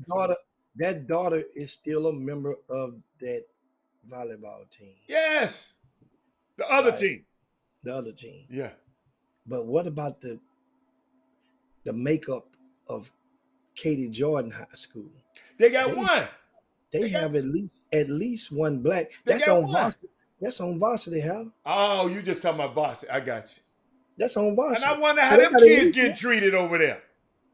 So sometimes when you're in that situation, a lot of kids, don't y'all remember when we just saw the Little League Baseball a couple of weeks ago? The picture of that little kid, and the mama came out there, in case you didn't see it, we had it on the shop. The little kid, he was sitting there and they were putting cotton on his head. And the little black kid, he happened to be the only black on the team. And the mom and he was sitting there. He was not smiling along with the joke.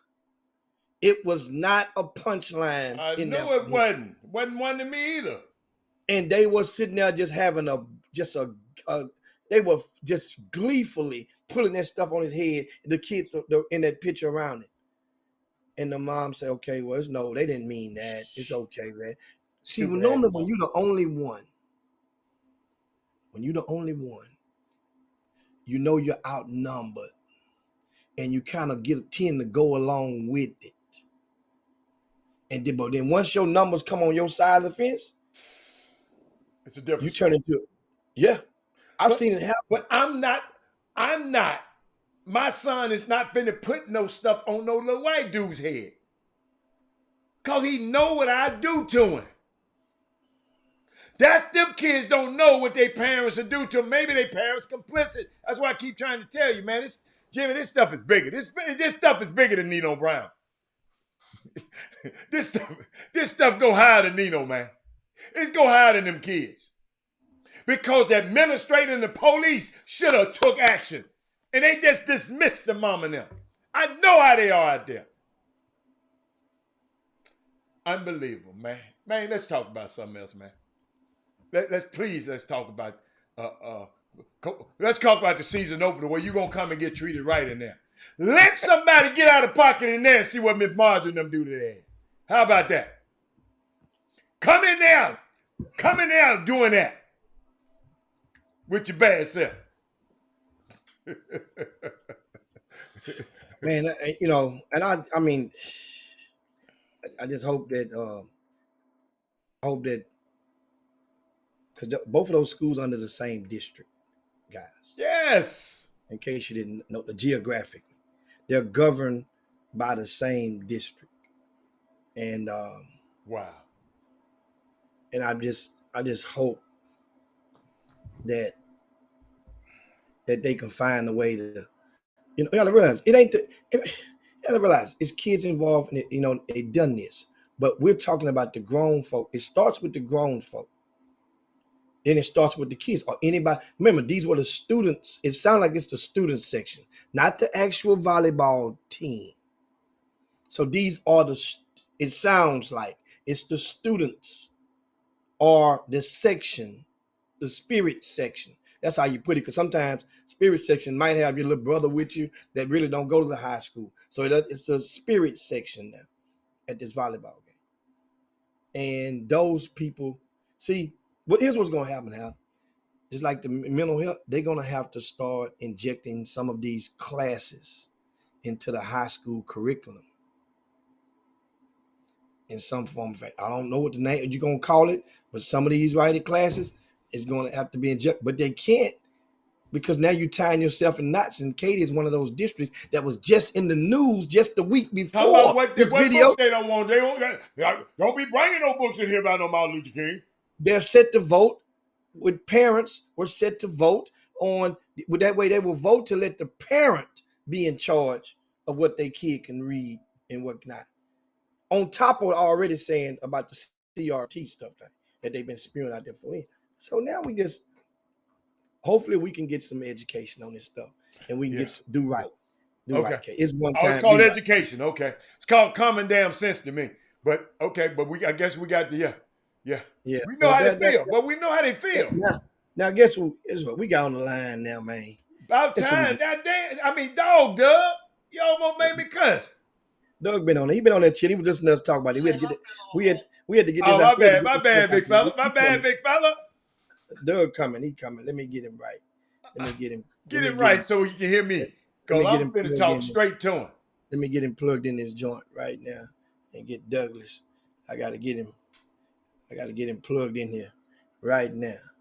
Now, there we go. You ought to get tired of paying Doug them PV bets. Man been whooping on your head for years, man. You ought to just start. I guess you said. Stop betting, man. I guess you, Jimmy. I guess you said the laws are average. They got to win one. I got to get one back. Because he been busting you across your head for years. He told me that the other day. But keep going. He told me how to. Get what he told me. 8 straight. I was about to bet with him, Jimmy. He said, man, I'm gonna just tell you, man, don't be like Jimmy. You gonna lose. I said, what? I said, man, we got Andrew Body. He said, I don't care. We're gonna take Andrew Body out of there. Hey, man, I don't want to hear nothing about no Andrew Body. He Andrew nobody. This sucker ain't throw for 100 yards. He ain't throw for 100 yards. Hold up, Jimmy. But before Jimmy, the other dude on the other team ain't throw for damn yard. Prairie View didn't score for Prairie View won this game, scored 40 points, and ain't even passed for 10 yards. They was like they didn't pass for 0 yards, Jimmy. I've never heard that in the history in my life. That might be a record. Yes. They had 3 guys rush for 100 yards from Prairie View. Man, Jimmy, I saw a hole that I could have got up through with my old butt. Hey, to be honest, we would have put up 60 if our quarterback didn't get hurt. Man, shut up. We was on our way to 60 if our quarterback didn't catch cramp. We're not talking. Hold up. TSU was up 14-0. No, they wasn't. What was it? It was 7-0, then we went up 14-7. Okay. Y'all scored first. We came back and scored twice. Scored 14-7, and y'all scored. And then that was it after that. Y'all could have went home. The best thing about y'all Saturday night was the host and the soul. They look pretty good, but hold on. They don't say it looked pretty good. See, coming from a Prairie View, a purple people eater, as yourself. For you to say look pretty good, that means you acknowledge that band. We didn't win the game, but we won halftime. We kicked that butt. Got new uniforms and everything, y'all. We got new uniform, everything. Damn, they look and sound good. They ain't got very many members, but they were solid. I will give them that, but that's all they had going on. Like they should have let the man play football. Hey, Doug, help me. Hey, Doug, help me with this. If Freight put this one little score up on, he's played My Sisters Are Married, and they played a school, I don't know what the name of the school, talking about Southern win 80-something nothing. They must have played Boogaloo Junior College. Man, they play like a Division III school. That don't count. Yeah, he played a middle school team, man, and he putting that up there. Southern 80-60 nothing. Get out of here, Freight. Nobody, man. Katy and North Shore would have beat them 70-0. Well, Jimmy, I got something for y'all. I'm about to put on this screen. So hold on, we got to let Doug get a prelude. Doug, in here right now. Right. Everybody, we're gonna ask you right now to share the show. Share your show to your pages. We're about to go let people know the season opener is about to jump off. And today we released the schedules and the tickets are going on sale at the same time, and this year's season opener will take place November the 11th and the 12th. That's a Friday evening and a Saturday at the Campbell Center, which is in Aldine ISD. The Campbell Center is located right in the shadows of Bush Intercontinental Airport. It's going to be a great day of action. Good thing about it is the football. Normally there would be a football game taking place right next door at Thorne Stadium. But the Thorne Stadium is undergoing a facelift. Renovation, yeah. So there will be no football game. That means there's the whole entire parking lot is available for the fans and the spectators of the season opener. It's powered by Boost Mobile, which, when I start thinking, you get consciously aware, guess what? You see like insurance companies like Geico, they do a lot of support or put their dollars on a lot of our high school events. And so if it came down to you picking an insurance company and it was down between somebody else who doesn't support the events and Geico, who give you a chance to watch some of these games nationwide year round, if I had to choose and it was tight for me, I'm picking Geico. If it came down to Allstate or State Farm, that is, and State Farm does a lot for a lot of our putting money in the pockets of a lot of our celebrity celebrity professional athletes, and guess what? I'm gonna pick the one that's supporting our people. So sometimes we be consciously aware, as somebody mentioned a while ago, where your dollars are going, and that's how you remain in charge of your household. Because if you're mad on this day, but you're giving your money away, guess what? We're not saying just go on the other side of the fence, never spend, no. But in some instances, there are some restaurants that I don't go to. There are some restaurants I don't go to. And guess what? When I don't go to them, they get a life sentence with me. Because they don't know. It ain't like I'm walking in front of them and protesting in front of them. I just don't go to them. But I do something better. I tell my friends, man, I ain't going there no more. I'm going to tell you what they did to me. And so the same synergy. Why don't people use that with grassroots basketball when they go to all these bad events? Something about this grassroots basketball is different than regular life. You know what I'm saying, though? I understand what you're saying. But them folks in this grassroots basketball, I'm telling you, it's an illogical situation, Jimmy. It just don't make sense. Too many people in grassroots basketball got to say so. When it comes to Scholastic, it's the school district, the head coach, and that's it. Too many people have too much to have say so. But I think what Jimmy is talking about, you don't mind. You will keep going to bad events and keep supporting them every year. Oh yeah. And don't care. That's that syndrome I'm telling y'all about. What's this? The Stockholm syndrome. They can treat me bad, but I'm still coming back. Treat me bad. I don't care what you do to me. You got a roach in my food. I'm coming back. But I never forget, man. That's what I love about the city of Atlanta. They band together and got both of them Houston's restaurants shut down. T.I. and all of them said, man, don't nobody go here. Don't nobody go here. Don't nobody go here. They shut them down. Man, our dollars are important. I was in Houston the other day with Chris. And I just looked around the room and see what dollars was in there. In Houston. You're right, Jimmy. Hey, man, we got our, y'all, let me tell you something. This economy couldn't survive without our spending. Because we're spenders and not savers. So it survives off our spending. Just always remember that. So, Jimmy, let's get down to business. Doug, set it up for me, Doug. Doug, what we got on this season opener, baby? Season opener schedule. It's that time, y'all. Without further ado, Doug Jones is on the phone right now. He's live with us, and he's about to tell you about this season opener schedule. And I'm going to tell you something. Them police officers going to be on alert for that very first game. Why? They better not dare Matter of fact, Nah, they don't even need no police, Doug. They don't even need no police because the school they ain't playing against. Let them try that. Let them try it. Let them try it. That's cool. They playing. No, you got their ass in there. Let them try it. Oh my good. Who on that team? Somebody got to be good on this team. On both teams. No, I'm talking about Katie Jordan. I ain't talking about who's on that Westfield. team? That's the Friday schedule for the season opener. It's right there on the screen, guys. And who's Doug? Who you have on that screen? Guys, you can scoot over to your left a little bit. You scoot over that way. You can scoot over to your right, and that way you can still be there. No, I got for the first game. Then scoot over the other way. That way you can see you. No, I got it. I'm gonna bring me in. Watch me. Keep going. Keep talking. Go on, Doug. What you say now?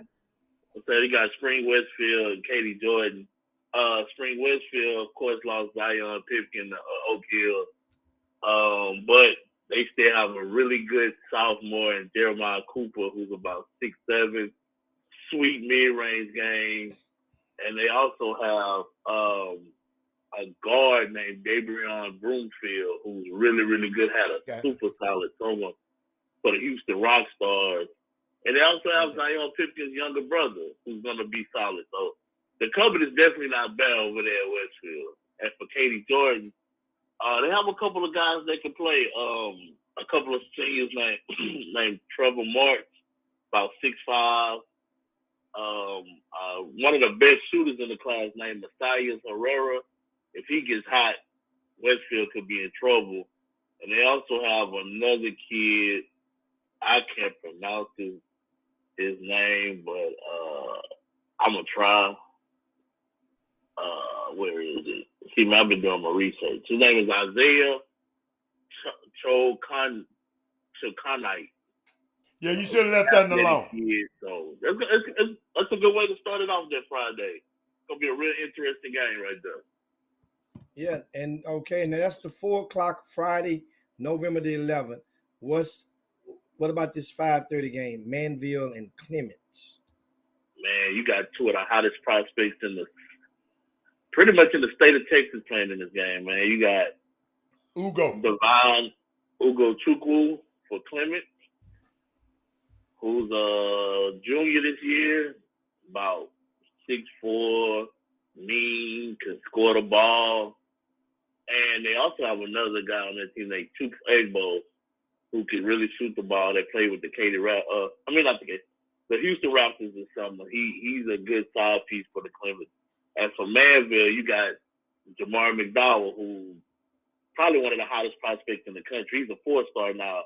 They just rated him a 4-star in pretty much every national ranking publication. So that's going to be a really good matchup between Damari and Devon. I really hope they guard each other.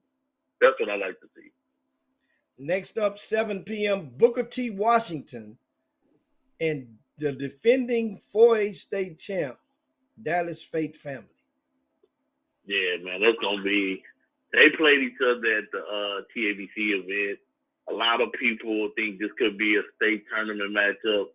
I'm not one of them. Of course, I'm rolling with the Silver Tigers. But anyway, Booker T. Washington is really good, man. You got Kenneth Lewis coming back, and you got Chris McDermott, Andre Walker III, Otis Carter that came over from Steve King, a super solid point guard. So he's going to take a lot of the pressure off of Andre Walker in that backcourt. At Dallas Fate family, when I saw them at TABC, they're not as good at the guard position, but man, I don't know if there's a team in the state bigger than them. So Chris McDermott and Killer Lewis and young Sam Johnson, they gonna have their work cut out for them because Fate family is huge, man. Hey man, at least 4 or 5 dudes, 6, 7 and above. Gary said Fate family gonna beat these people by 47, man. 47? Yeah, losing Cam Patterson was big. That would have definitely changed the dynamic for their team, but he decided to go back to Summer Creek. But 47, man, that's tough. All right. Now next up, the nightcap, Shadow Creek. Oh, Money Mike! Oh Lord, Money Mike! and Aldine Nimitz. Yeah, this is gonna be a good one, man. One thing I know, Taji, my boy Taji Rito, is gonna definitely have Nimitz ready to play, man. He's one of those. Of course, he's a 4'9" guy, so he don't back down from anything. He got some kids on his team that can play, man.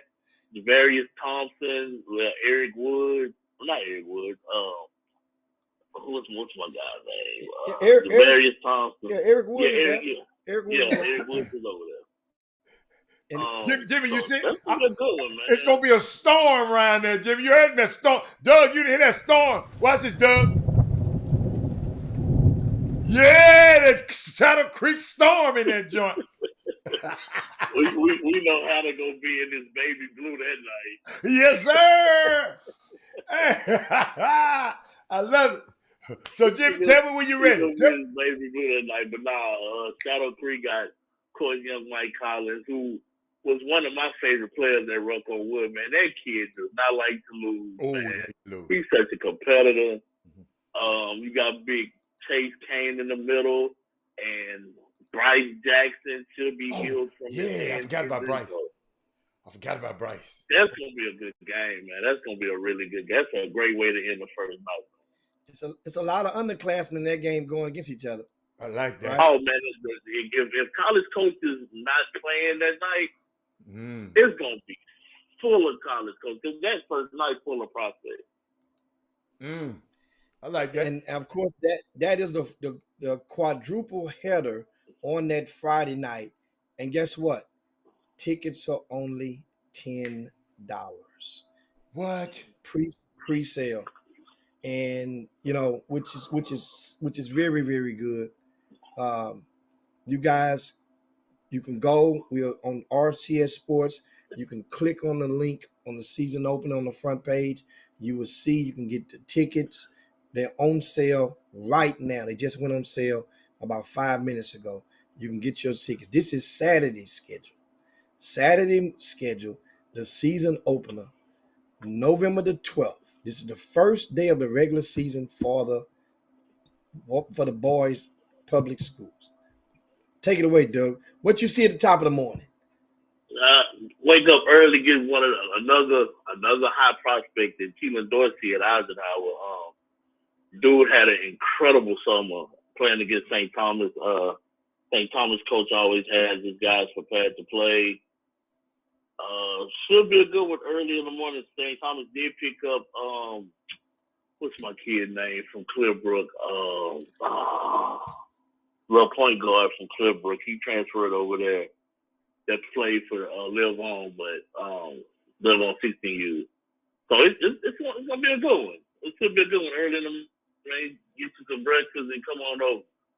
And of course, Eisenhower, you mentioned him, their star player, played for the Houston Superstars this summer, and he's a kid that's that's Dorsey played for Eisenhower. Yeah. Oh yeah, I'll be there. Jamar Franklin, thank you, Gary, thank you. Jamar Franklin. Okay. Franklin. Yeah. Franklin versus Dorsey. That's what it's gonna be. No. Nah, it ain't gonna be that. No. I mean, that's St. Thomas got Pike. Name, they got the white kid Pike. Now Pike is legit. Jay Pike, yo. Pike is about 6'6". He played with the Houston Defenders this past summer, didn't he, Doug? Well, tell him about him. Yeah, he played with the Defenders this summer, the 17U team. But he gonna have to eat his Wheaties going against Keelan because Keelan has a motor that doesn't stop. This is a chance because both of those young men are borderline Division I prospects. Who is Franklin, Jimmy? Who is Jamar Franklin? Franklin is a little guard that for what he school? played with Clyde. Played from Clearbrook, I think. But what school team he's gonna play? He's going to St. Thomas. Oh, okay. I got you. You know, which he would be fine there. That would so Clearbrook lost 2 guards during the offseason. Smurf Melinda is going to Dickinson. What? Yeah. And Smurf Melinda. Where did Holt little son? They said little Holt, somebody actually. He's going to Katie Jordan. He going to He makes his debut at the season opener. This will be their first game. Yeah, I forgot about Holt. Man, this is something else. Yeah. Somebody put it on the screen. So Holt is at Jordan High School. Okay. And Charlie Jones Jr. is the head coach. Who, when I first started in this business, his dad, Charlie Jones Sr., Uh-huh. he and Al Jones founded the West Side All Stars. Which had a multitude of Division I players. That was one of, and I did an article in the magazine about 7-8 years ago with the top grassroots teams of all time from out of Greater Houston. And that team was one of those teams mentioned in that article. That was an independent team that had this multiple. We see these independent teams come on nowadays, and everybody had that one star, that one All-American, but then the rest of the guys, you don't really, it might be one other guy, maybe one other. That team was one of the first that came through that could whoop the sneaker team's butt. And it was during the evolution, beginning of the revolution, well, sneaker teams would play those guys, and it was like, man, and Reebok gave them a friendly deal. Reebok didn't have a circuit, so to speak, like it is today, but they gave them a package with uniforms, with product. They had Dion Dow. So Dion Dow was a top 30 player in the country back in those days, class of 2004. You had Charlie Jones. You had Sean Morris, the younger son of Chris Morris, who played for the Utah Jazz. He went on and played at Colorado State. Charlie Jones played at Colorado State with him, then ended up, I think, at Prairie View maybe, when he finished his career. But that team was loaded. So now he's the head coach of Katy Jordan. He was at George Ranch before coming over. One of the best families that you'll meet. And so that's one of the reasons why I know Charlie Jones Jr., I know Charlie Jones Sr., he's a deacon in the church, good people, has helped plenty of kids out there in Katy ISD in his years. And he did the right thing. When his sons got done with basketball, he got the hell away as far as he could away from this stuff, because he know how detrimental it could be to families once you get addicted to this grassroots sports, especially in a guy like him living in, he went to start going to church 4-5 days a week. He could, this stuff flipped him out. He needed Jesus. Yeah. He know the only person. That's the only person can help him. Then man couldn't do it. And so now, yes, what we got next? Let's go, Doug. What we got? The second game, Elkins and Episcopal, 10:30 on Saturday, November the 12th. What you think about that? What we got? Who we got? Elkins, man. It's gonna be another good one, man. You got two of the most athletic kids in the city, and Jaquil Registry and Jacoby Osborne going at it. Oh, Jacoby. Justin Begg running a point for Episcopal against little Todd Woods from Elkins. So that's gonna be a good matchup, man. Like that game can go either way. Who is Woods? Like, Who is this Todd kid Woods? is looking at so much talent in it, man. It's crazy. Who is the Woods kid? He's a little guard at Elkins. Look, guard. He's guard at Elkins. He's super solid. Was he at He's not gonna do anything flashy. He's just gonna get it done. Was he at the Ruck on the Wood? No, he wasn't at Ruck on Wood. Okay. I don't think he was. Mr. Woods, that's why I ain't see you. You wasn't at the Wood. Mr. Wood, we need to get you at the Wood. But absolutely. Okay, so what else? So man, I like that boy. That Jacoby goes. And Mr. Registry, boy, you better put your running shoes on. I know Registry. I like this matchup. I love this matchup. I like Elkins and Episcopal. Yeah. You know why? Because these are two players, and Jacoby Osborne had a great summer, considering the fact that he turned down opportunities to play with sneaker teams and played with an independent team based out of his community. I think it was the FFE. And so Jacoby, sometimes those gambles, man, don't necessarily pay off. Yeah. Well, guess what? He put in work into that. He don't always scoring a whole bunch of points. No. You ain't got to. You make plays, and you can dominate without scoring. And if more of us can point out players that do so, then that way other people will know it when they see it as well.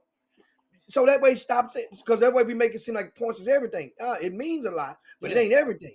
We got to point out the ones that are dominating on a regular basis without scoring at the high school level, but not one game. Not everybody got a chance to do it. Every time I see him, Jimmy, he played the same way. That's the thing. That's why Terrence Arsenault was one of my favorite players, because he didn't have to score 30 to dominate a game. Oh, that's my. He'll come score 12, but he'll have 14 rebounds, 5 steals, and 6 blocks. Absolutely. And you felt every one of them statistics. I like Stat that, stuff. man. I like that. And then both of those guys, Jaquil is ranked. The new RCS Sports rankings is What? going to be released at the end of the week. Oh, okay. So What? now, as a sneak preview, Jacoby has shot up. He's one of the highest shooters, risers in the class. He should had be. leveled off. And guess what? His grassroots coach know he had leveled off in the high school season. Remember, he played alongside Chris Johnson. People didn't even know. This was the last season point. was the Good perfect point. opportunity Good for point. fans to know who the hell Jacoby Osborne was playing alongside Chris Johnson. Right. That's good. Right? A potential McDonald's All-American. And Chris Johnson can very well make that game. He's right. He's in the range. He just got to be. Sometimes, coach, you playing that. Sometimes it take away. Sometimes stuff just ain't right. Sometimes the chemistry just ain't right. But Jacoby, man, oh my God, I'm telling y'all, parents. Evaluate. Once you see him, you are gonna say, oh my God, on both ends of the floor, he gonna do something. Oh, him and Jaquil gonna be. I can't wait. Who win that battle, Doug? Who win that battle? Ooh, man, I gotta go with Jacoby, man. His motor is ridiculous. Me too. Sometimes Jaquil coasts, and if he coasts for just a little bit, he can't coast in this game. Gonna make it pay, man. Yeah. So that is 10:30 Saturday morning. But the high noon, we have a showdown between two teams that haven't played each other in a long time. Oh, two teams that have repeatedly spewed out Division I talent, and these two teams are located geographically on the same side of town. Go. And boy, that's straight Jesuit and Bel Air.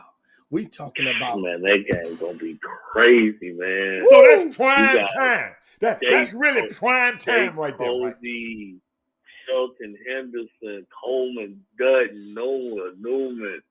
Man, it's gonna be insane at the Campbell Center at 12 o'clock on Saturday. Insane, man. I just want to see. I can just watch Jason and Shelton guard each other all day. I'll just watch that all Shelton day. And who? Shelton and Jace Posey. Oh, Shelton Henderson. Oh, Shelton that's Henderson. Energy. Oh my goodness. So, hold on. Tell us about Shelton Henderson from Bel Air. I love him. That's a grown man in the 10th grade. Grown A man. Grown A man. Like, that dude is a monster, man. And he's not, it ain't just like powerful. Like, he got some skill with it, yes. too. So, like, got a great body, too. Super talented, man. I like his body. He got great. I mean, he's like solid. Yeah. And he's and we all know what Jace Posey is. Athletic specimen. And ironically, that Bel Air team, you know, people always use the analogy they're young. They're young. Well, to me, they were young last year. And so once you got a year up under your belt, you ain't young no more. You're not young no more, even though, yes, you did. They're experienced and together because some of those guys played grassroots basketball together from Bel Air as well. Yeah. And we mentioned the young fella, Sheldon Henderson, but he's not the only. He's in the 10th grade. And you got Coleman Dutton. Coleman Dutton. He was at Rock on Wood. You got Noah Newman, and then you got the ultimate X Factor. I call him old school, Anthony Andrews. Oh, I like that big fella. He was number 24 at Rock on Wood. Number 24. Yeah.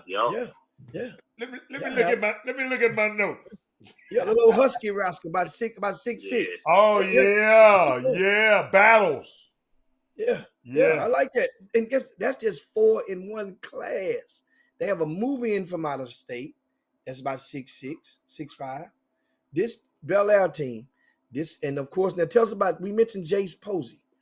Jace Posey, guys, is the son of former NBA player Larry Posey. I'm sorry, James Posey. Mm-hmm. And Jace Posey also set a state record that stood for 18 years before earlier this year at the state track meet.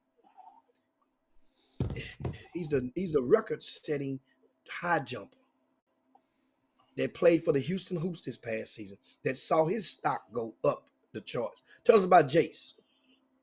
Man, Jace is a pogo stick, but he's getting better skill wise from the jump he made from last summer to this summer was crazy. Like this summer, he took off, man. Shooting jumpers, getting to the cup, and if you jump with him, you might as well get ready to be on the poster because it's not gonna be fast. So that dude, like I said, you always saw flashes with Jace in the past. It just seemed like now he's put it all together. Yeah. And it came together at the right time. I loved him at the EYBL, Jimmy, because I used to watch the hoops every game. The hoops, and I watched the hoop. Well, all the EYBLs I watched a lot. And that dude that came off the screen, he was just screaming off the screen. I'm telling the coaches, high major coaches calling me, asking me about it. I said, hit a dad a number. That's all I can do.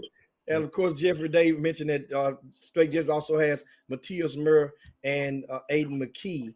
Those are two guys. And Trevor Lombard too, as well. And Trevor Lombard. Ooh, where did he get all this height from? Hey, you build it, they'll come. Hey, and a 6'8", their most recruitable front court player, he transferred to Oak Hill. Yes, my big fella, young fella, Drayden Jones. Drayden. Dude. This was, if any year he should have stayed, this was the year. Ooh. Yeah.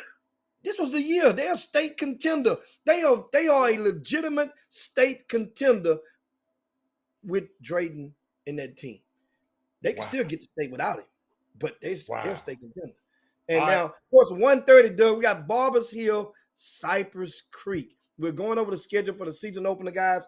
And this is the season opener basketball showcase powered by Boost Mobile. Will take place November the 12th at the Campbell Center. Schedule's right there on the screen as you're watching right now. We have the link to get your tickets right now posted and is activated on rcssports.com. Go to that website. You can get your tickets for this as well. Barbers Hill, Cypress Creek. What you like about that game, Doug? I know Miss Marissa probably tuned in for this one. Why is that? Because her baby playing. Really good, solid point guard going up against Corey Hadnot. Man, that's gonna be a battle right there. Two competitors, two really good guards. That should be a really good matchup. And then you also have Noah Martin, Nate Martin, younger brother. I'm expecting a big season for him. He's about 6'6" now. Can shoot the laces off the ball for Side Creek. So Barbers Hill also has a young fella, young guard, Jaden Williams, that played really well at Ruck on Wood. So that should be a good game. He's a 10th grader over there as well. Yeah. And it's going to be a good game. That's going to be a solid game. And basically, that was a matchup. That's one of those times that Bryce Smith, I gave him an opponent that a Division I prospect. And, of course, Corey had not just committed to Purdue Fort Wayne just the other day. So he's off the board. Now it gives Bryce a Division I guard to measure himself off of in his quest if he had not signed, because the signing date will be the Wednesday prior to the season opener. But this would be, and if he hadn't, then this would be that one guy that he can use for a case in point to boost his stock. Healthy return to the basketball, to the hardwood. Next up at 3 p.m.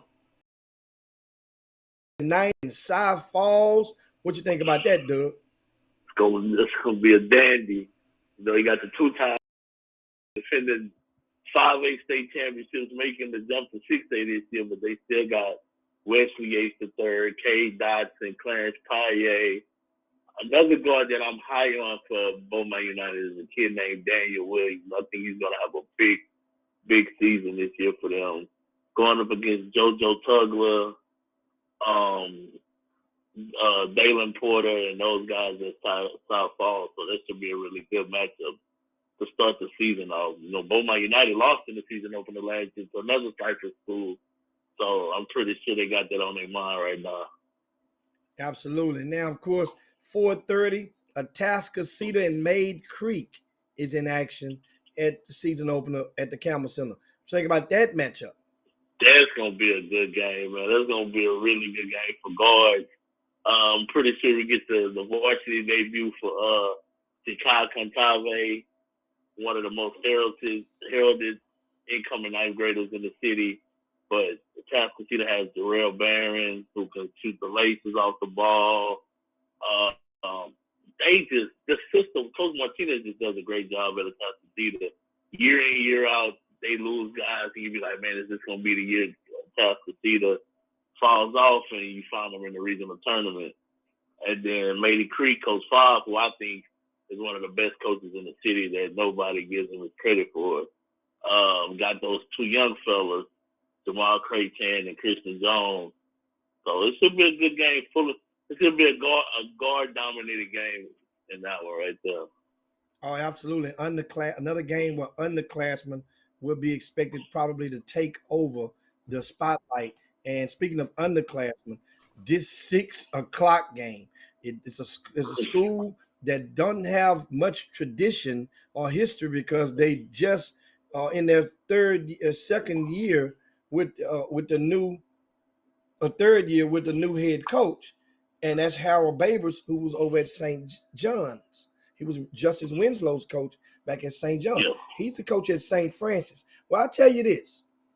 If you ever saw this JL3 16 and under team this past summer, then what connection does that team have to this St. Francis? Yeah, half of the team was on the team. I call it JL3 was the St. Francis summer team. Oh. You got a bunch of kids on their team, man. That was that played that goes to St. Francis, starting with Sebastian was St. John. Nigel Walls, Marion Harvey, John LeBoy, like those guys. And the thing that makes that incredible is you get to pretty much playing the whole year with your teammates. So the continuity is going to be there. So that's going to be tough for San Antonio Wagner. I don't know who they have. They lost Austin Nunez, but their coach at Wagner does a great job every year. You always count them out, and you look up, they have a formidable foe. They're a formidable foe. So it's not going to be easy with St. Francis. And it's the first time that those St. Francis kids have been under them lights of the Campbell Center too. So, and people say that don't matter, but it does. I've seen a lot of kids melt under those lights. So. Yeah, and of course that game now is going to be a dandy because San Antonio. Jimmy, who does Nigel Walls play for? St. Francis. St. Francis. And where they from? Are they from Houston? Yeah. I ain't never heard of that school, but keep going. I just said. And I also miss Peyton Winnington for Barbers Hill too, a transfer kid. He's super solid at the guard spot. That's right. Yeah. Yeah. And next up, the last but not least, a game. He was so messy with this one. Why are you messy? Tell me the messy part. You messy. Talk to me. I don't know. Tell me the messy part, Doug. Talk to me. So, last year, we all know Orlando Horton started off at Houston Christian. And then right before the season started.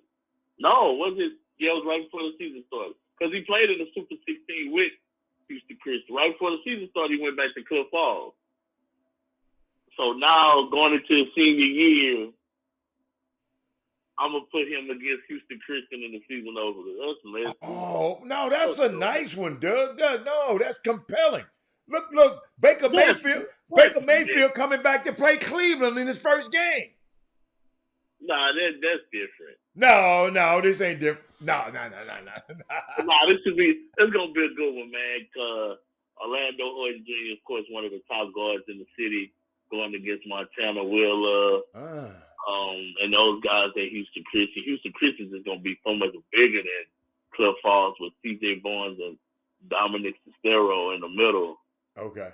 And so it's gonna be crazy, man. It's gonna be crazy. The emotions gonna be running high that game. Cause I guarantee you, Orlando and Montana really want a piece of each other. And they Why you think they want to piece each other? Yeah, They used to because play when you this- think they're the best at something, Yeah. and they have somebody else that think they're the best at something, you know you're gonna want a piece. Like I'm gonna tell him, like I'm that dude. And Jimmy, if I went to the school and me and you used to play together, and I done went to another school, I'm coming back to bust your ass. Exactly. Come on, man. So- I love that one. That ain't being messy. That's been a great event operator. Oh, So nobody's better at scheduling events than this dude here, man. Like he's fine. It could be the smallest detail. Like they could have had the same. They could have had a phone number that was almost like you. Like, oh, I'm putting them up on the. Watch it, Doug. Hey, Wesley Yates said Cliff Fall is still in football. Then it's not going to be good again.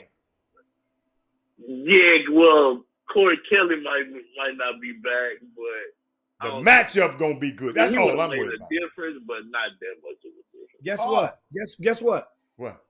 All I got to say to that, and I like I like that point, but it just don't apply to that team. There's a What? couple other teams in there that's football as well. They have What? players on the football field as well. What? We don't know That's the first weekend of the playoffs. Is that particular Traylon weekend? Porsche gonna be back for Beaumont United because they're terrible.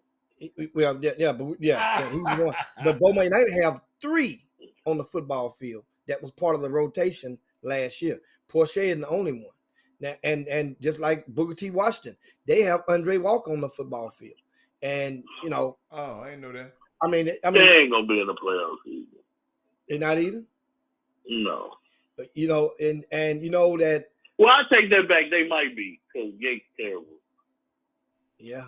Man, let me tell y'all something. Yeah, Jimmy, you know what? I've been watching this, Jimmy. I'm just watching these over the years because you keep the same template, and I got a lot of these, right? I got a lot of these over the years, these flyers right here, and I'm just finding I'm finding how, and I'm excited, Doug, because we got new teams in, and other teams out. We used to have some staples that used to be in here. They ain't in here no more.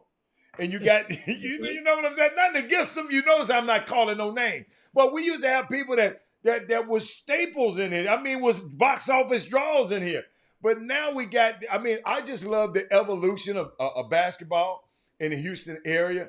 This is just a guy who, I don't cover it like y'all do, just sitting there watching, and I'm excited. I just hate Clint Collins ain't on here. So when can I see them? Well, they on another one. We took them out the freeze. They throwing out right now. We don't see throwing them them out. put them in. Okay. Put them in the skid for next year because I like what they have. They got 2 tons of fun on the inside, and they got a top shelf guard in with them as well.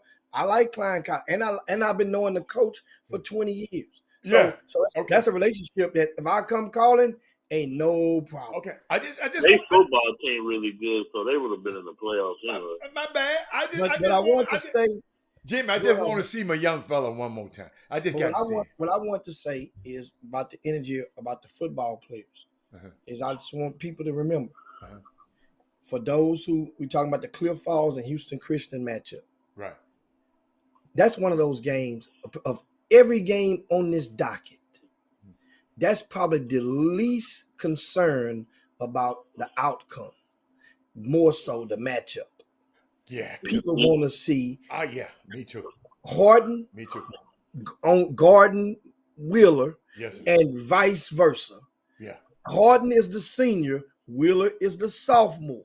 Oh. So understand something. Yeah. And I think Harden is probably going to be committing to one of the SWAC schools for basketball. Awesome. And you're in the 12th grade, and you're playing against a 10th grader, you better not let him outplay you if you're a Division I prospect. Absolutely. That's all I'm saying. But You now better that not 10th let him grader is outplay a you. Division I prospect too, no? Still, though, he ain't no All-American right now. But he a prospect. Still, if you're a prospect and he's a prospect, the advantage goes to the elder. Yes, absolutely. I got you. You see, right now. as you meet right now. Right. So therefore, I'm expecting, and here's what I say: the energy for all you guys that remember just 3 years ago when I had Martin Ranch playing Dickinson. Dickinson had guys on the football field. People wasn't having that same. They had no sympathy for Tremont Mark. Dixon, right? We had no sympathy for Tremont Mark. Is he going against LJ? Guess what? It wasn't even about that. So keep that same energy and make it. It ain't about that. Right. Right. Good point. That's what I'm saying. That's all I'm saying. You know, and I just hope that the guys play, because last year, my last game of the night, I had a premier showcase scheduled, and the dude walking there with street clothes on didn't play. I'm lost. Y'all text me that one. I don't know. Crosby. I had Crosby scheduled to play last year. Okay. I forgot who I had them scheduled to play. Who had them scheduled to play, Doug? I got you. Yeah, I was at the Cliffbrook, the Millie Boys. The Millie Boys. That's right. Right. I got you. Boy, I'm getting some texts. Well, I love y'all. I love this community. Let me tell you, this basketball community, yeah, I'm gonna get on y'all if y'all ass is wrong. But hey, Jeffrey, they asked me who I got in the North Shore Westfield football game Friday. Yeah. I'm actually going to that game, and I gotta roll with the boys from the east side, man. We don't need you over there. We don't need you riding. We don't need you riding enough. We good. We got it. Well, he like Westfield? He been liking Westfield? Yeah. Oh, Doug been liking Westfield? You what? No, I said I'm rolling with North Shore. No, I'm talking about, but have you previously been rocking with Westfield? No, I've seen Westfield play. Okay. And they're pretty good. I've seen both teams play actually. And but I don't think Westfield has enough for North Shore. They different over there right now. Like they're actually one of the best programs in the country right now. Man, I love it. I love it. Right now. I love it. And that is the schedule for the season opener. You make sure you get your tickets. Right now, we have VIP tickets available as well. And the VIP seats enables you to sit on the floor. Feet on the wood. On the floor, feet on the wood, and you will get into the hospitality room. Okay. And you will get a copy of the magazine. And you'll get to come shake my hand. Don't sit by when Shadow Creek playing. Oh, please don't. Hey man, leave my Shadow Creek alone, man. Nimitz gonna be in there deep. Nimitz gonna be rolling deep. That I'm telling you now. Nimitz, dude, it's very rare that Nimitz has had a primetime game of this magnitude. Okay. In a non-district setting. Okay. Nimitz already packed their gyms out at home for district play and non-district. This game right here on a Friday night, Nimitz is going to be in that building rocking. And so, and I can't wait. Mike, that's all I got to tell y'all. Eminem. Hey, I need both my bottles of wine, man. Since you lost the bet again for the 8th straight year. Jimmy, get that man his wine. Hey, Doug. Boy, Doug, when you come back to town, I'm going to make sure you know where you go. Boy, that man got a whole stash over there, Doug. We're going to tell him, take us what. Doug, your wine is in good hands. That's all I can tell you. All right, cool. Your wine is in good hands. And so, thank you, of course, guys. And thanks to the link, of course, for the season opener tickets. You can, it is now available for y'all on the feed. And you can get your tickets for the season opener. And also, I'm putting it on the feed in the YouTube Boom Boom Room as well. You guys make sure you want to get out and get your tickets, especially the VIP stuff. We only have a limited amount of VIP. That's right. I want to make sure I put that in. So if you want to procrastinate, I'm telling you right now, it's going to be we only have so many seats to play with. And I think it was about 25. Last year, about 20 something, yeah. And we can't increase it. Right. But it's a great atmosphere. You get to come through a different entrance. You get to eat on that Saturday. and you get to go and you get to copy the magazine, and you get to just sit there and watch the game up close, and which is a great ambiance and a great experience. So make sure, if you can, get your VIP tickets. And Jimmy, I don't like the way you talking about some Nimitz. Hey, Shadow Creek, I'm talking to y'all out there, man. Y'all show up too. So show up and show out. Shadow Creek. On there, he talking about Shadow Creek gonna be in the playoffs. They're gonna be in football. They have a football game. No, but guess what? The people who don't like, I'm talking about the basketball fans. I need y'all to show up, man. I know y'all gonna be out there with Kevin Jones and them playing football, but I need y'all to show up. They might be playing that Saturday. I need y'all to be right there with Money Mike. Yeah, that's all right. I'm gonna go find me some fans. I'm gonna get me some Shadow Creek fans from somewhere, Jimmy. Yeah, y'all, Nimitz, you ain't finna outshow up Shadow Creek. I'm sorry. And what'd you say, Doug? Shout out to my dude Kirk Dorsey, Keelan Dorsey dad. I see him on the Facebook feed. That's my guy, one of the best dudes in the city. I told him, and he just mentions about the fan base in Nimitz. I'm telling you, Shadow Creek, y'all don't realize what you're walking into. Don't think you've been set up. Don't think you've been ambushed. Their crowd is intimidating, and they roll deep. Especially when they got something to play with, something to win with. They have a team to win with. Jimmy, what about the high school coaches? The high school coaches, as always with the season opener, the HAPCA.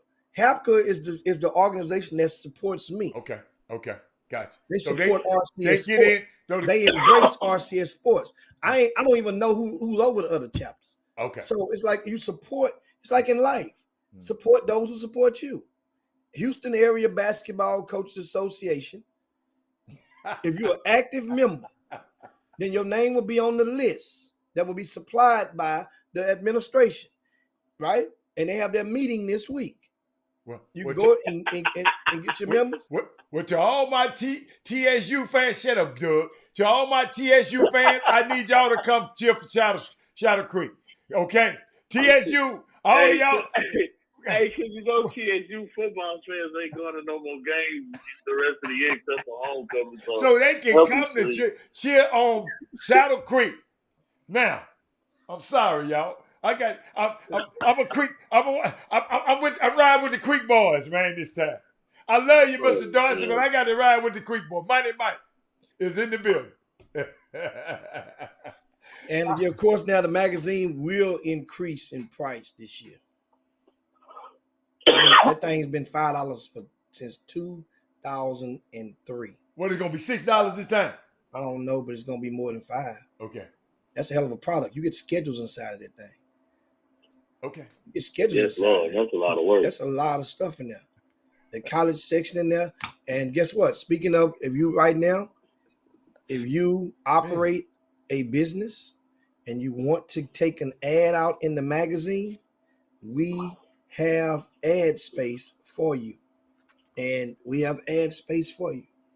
And you can get a full page or a half page. Glossy. These pages are waterproof. For real. They're waterproof. You can waste water on them initially and you get it off quickly. And you let it sit in water, you're in trouble. But you can waste your mug on that and keep on rolling.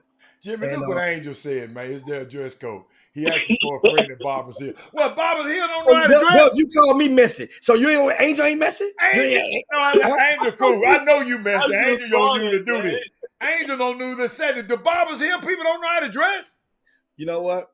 So what should I do if the Clear Creek fans all come there in the spirit section with dreadlocks on? What should we do, Hal? Creek fans ain't gonna do that. Is that racist? No. That is racist, man. Not dreads. Jimmy, and what Jimmy? I'm asking the question. Is that racist, guys? I'm just so we'll know what to do with the police stop that. Sometimes, my point is, sometimes people can do racist stuff. And don't realize. Grown folk, we might not even realize it's racist at the time. Now, hair ain't got nothing to do with race. You can have any kind of. They come out with some of them, wear some wigs with some dreadlocks on, and that's the section. Oh, I got you. I ain't gonna get in there. I'm gonna leave that one. Because Barbers Hill, the undercurrent to this, so in case you don't know, Barbers Hill High School, they've had a couple of instances where where kids, they have a rule in place about your hair shouldn't go up beyond your collar. Oh. And they had a guy that went through the court system a couple of years ago, and about this same matter. And as recently, there's other students that been subject to the same code. And Barbers Hill had pressure to relax that code, and they say to hell with that. I'm paraphrasing. You know, we're gonna keep on keeping on as we see fit. So that's why the joke. I didn't know. Thank you, Angel, because I forgot about that, man. I got a question. Yes, sir. If you beat somebody 8 times in a row, is it still a rivalry? No. That's what I thought. No, sir. That's called an ass whooping. Yeah, that's what I thought. Yeah. That's called little bro, big bro. A can of whoopers. A can of whoopers. That's what it's called. Y'all we talking basketball. Y'all was Jimmy, you know I'm talking about. Jimmy, hold up. Y'all got to realize. I got a ring. Because you got to remember at the end of the show Thursday, y'all was, I'm so glad. I go to. All that. I got my ring back on, Doug. Doug, I got my ring back on, Doug. Let me know you was watching shit. Them diamonds, Doug. Look at them diamonds, Doug. Hey, I love TSU, man, but we can't let a dude not throw a pass and complete. No, don't complete a pass for 0 yards and just whoop us like that. I'm putting 12 in the box, not 11. And held y'all to 100 and something total yards. They ain't even have 200 total yards. I don't understand. That's all. Jimmy, let's get out of here, man. Guys, boy, we did overtime. Y'all did overtime in the depth. Yeah, today. man. Yeah, we gonna put time to Man, get on down appreciate there. y'all. Yeah, man. That's We Doug thank Jones. you, man. Thank you for the insight, man. Appreciate it. And tell them how they can follow you on social media, Doug. Follow me at djones8301 on Twitter and Instagram. Hey, man, I'm at 10,000 followers on Twitter now, man. There you go. Just keep on keeping on. It's gonna keep on buying them followers. That's all right. Keep on buying. All right. So, anyway, guys, let me see. Of course, that was Doug Jones, man. Y'all make sure you follow him on social media, Doug Jones, and check out what he has to say in the VIP news on rcsports.com, as well as go there and get your tickets for the season opener and get your VIP tickets. Go on. Hey, guess what? Make those people that procrastinate, make them feel bad. Because that way you can get them tickets. If I'm somebody, I'm gonna buy me 2. Right? And then I'm gonna keep them. I'm gonna flip them. I'm gonna flip them next month. And when I flip them, I'm gonna go buy me 2 regular ones. I'll be the guy in free. That's what I do. The hustle in me, I would just buy 2 and just sit on ice. I promise y'all you. better go and get y'all something to be. Thaddeus Moody came. Thaddeus Moody got his. I think Thaddeus Moody and Darryl Bonds were the first 2. Yeah. Last year. Thaddeus Moody said he's coming back. He said he's coming back. I get it. And tell him this time I'm gonna try to hang out on the Thaddeus Moody. I'm gonna try to hang out there with y'all, because y'all, you know, all them VIP, all the hospitality rooms at the hotel and all that kind of stuff. I'm gonna try to hang with y'all this time, Thaddeus Moody. I ain't gonna leave you out there. But once I get from way out there, man, I don't be want to come back. But I'm gonna get some rest, because this 2 days in a row, because I got to see Money Mike, man. I got to get my Money Mike is at the nightcap the night before. Nimitz going down today, boy. And of course, right now as we speak, Tomljanovic, she's the girl who ousted Serena. She's playing in the quarterfinals, tied up right now in the first set. Who's she playing? Playing a number 5 ranked player. I think it's Jabeur, you know. Yeah, whatever. But they tied up. So my question is, if you're a Serena admirer, do you want Tomljanovic to win, or you want her to get her ass whooped because she ended Serena's career? That's I don't care no more now, but I want a Coco. No. You do care. Hate on nobody else now. I'm finna Coco and Tiafo on my. Y'all saw I right, Jimmy. That's my bar. I'm on Coco and Tiafo on out the door. How about that? I don't care about nobody else. How we do, man? We see you, man. We're gonna slide down Dino's back and yabba dabba do this thing on this Tuesday, which feels like a Monday on the Yes. Chop Shop. Yes. And we just have a short week this week. And don't forget, get your tickets to the season opener. Also on the front page of RCS Sports, get your tickets to the Super 16, the Fall High School Championships. Pretty much every team that's playing, almost every team that's playing in the season opener, you will get to see versions of them at the Fall High School Championships That's right. at the end of the month. And that will be September the 30th through October the 2nd. Tickets, we have advanced tickets on sale for that as well. So get out and go to rcsports.com for more info on that. And also, if you want to place an ad in the magazine, send us an email or send me a DM. That way I can get you an ad sheet and get your spot reserved for the magazine. Other than that, guys, we'll see you. Make sure you share the show on your way out the door. Share this show on your way out the door. Thanks a bunch. Go Astros. Go Mindy. I see you. We'll see you guys on tomorrow. We got the Rangers in town again. Oh, the Rangers, they beat hold on, they bust you across the head that other time. You had me talking about, man, Verlander pitching had her, and then they go get beat. That's one game. Man, I don't like on that. vacation. You broke my... Hey, you saw, remember that rookie we was telling you about from down there in Sugar Land, from the Skeeters? The Skeeters, yeah. Well, they changed the name to the Space Cowboys. Space but Cowboys, we yeah. still call I them like Skeeters. Skeet. From the window to the wall. Hey, Hey, watch, it's about we got half men. day Hey, man, oh, no. We got men on here. We can't be talking like that. We can't be talking like that. Keep going. Yeah. And Chris Grandma watching too, so she Yeah. you know better than that saying that. But they don't know about that song. But anyway, that kid pitched the other day, made his debut. Hatter. They didn't score a run on him. He legit. Oh, yeah, the young fella. Yeah. He just pitched the other day. You got lucky, man. Oh man, sometimes better be lucky than good. A broke clock right twice a day, Jim. Hey man, that dude legit, man. That dude. Go Dodgers. Go Yankees. Who else I like? Anybody else except the Astros. I'm out here for a minute to say something crazy. We go. Oh Lord. We out here, y'all. Y'all, peace be up out here. Chop shop. Jim Hicks, Rob Hatter, you are now tuned in to the Chop Shop. I'm Retro, let's get it. We in the Chop Shop, we live in the Chop Shop. We talking sports talk, we live in the Chop Shop. We in the Chop Shop, I'm talking sports talk. So turn your dials up, it's live in the Chop Shop. We in the Chop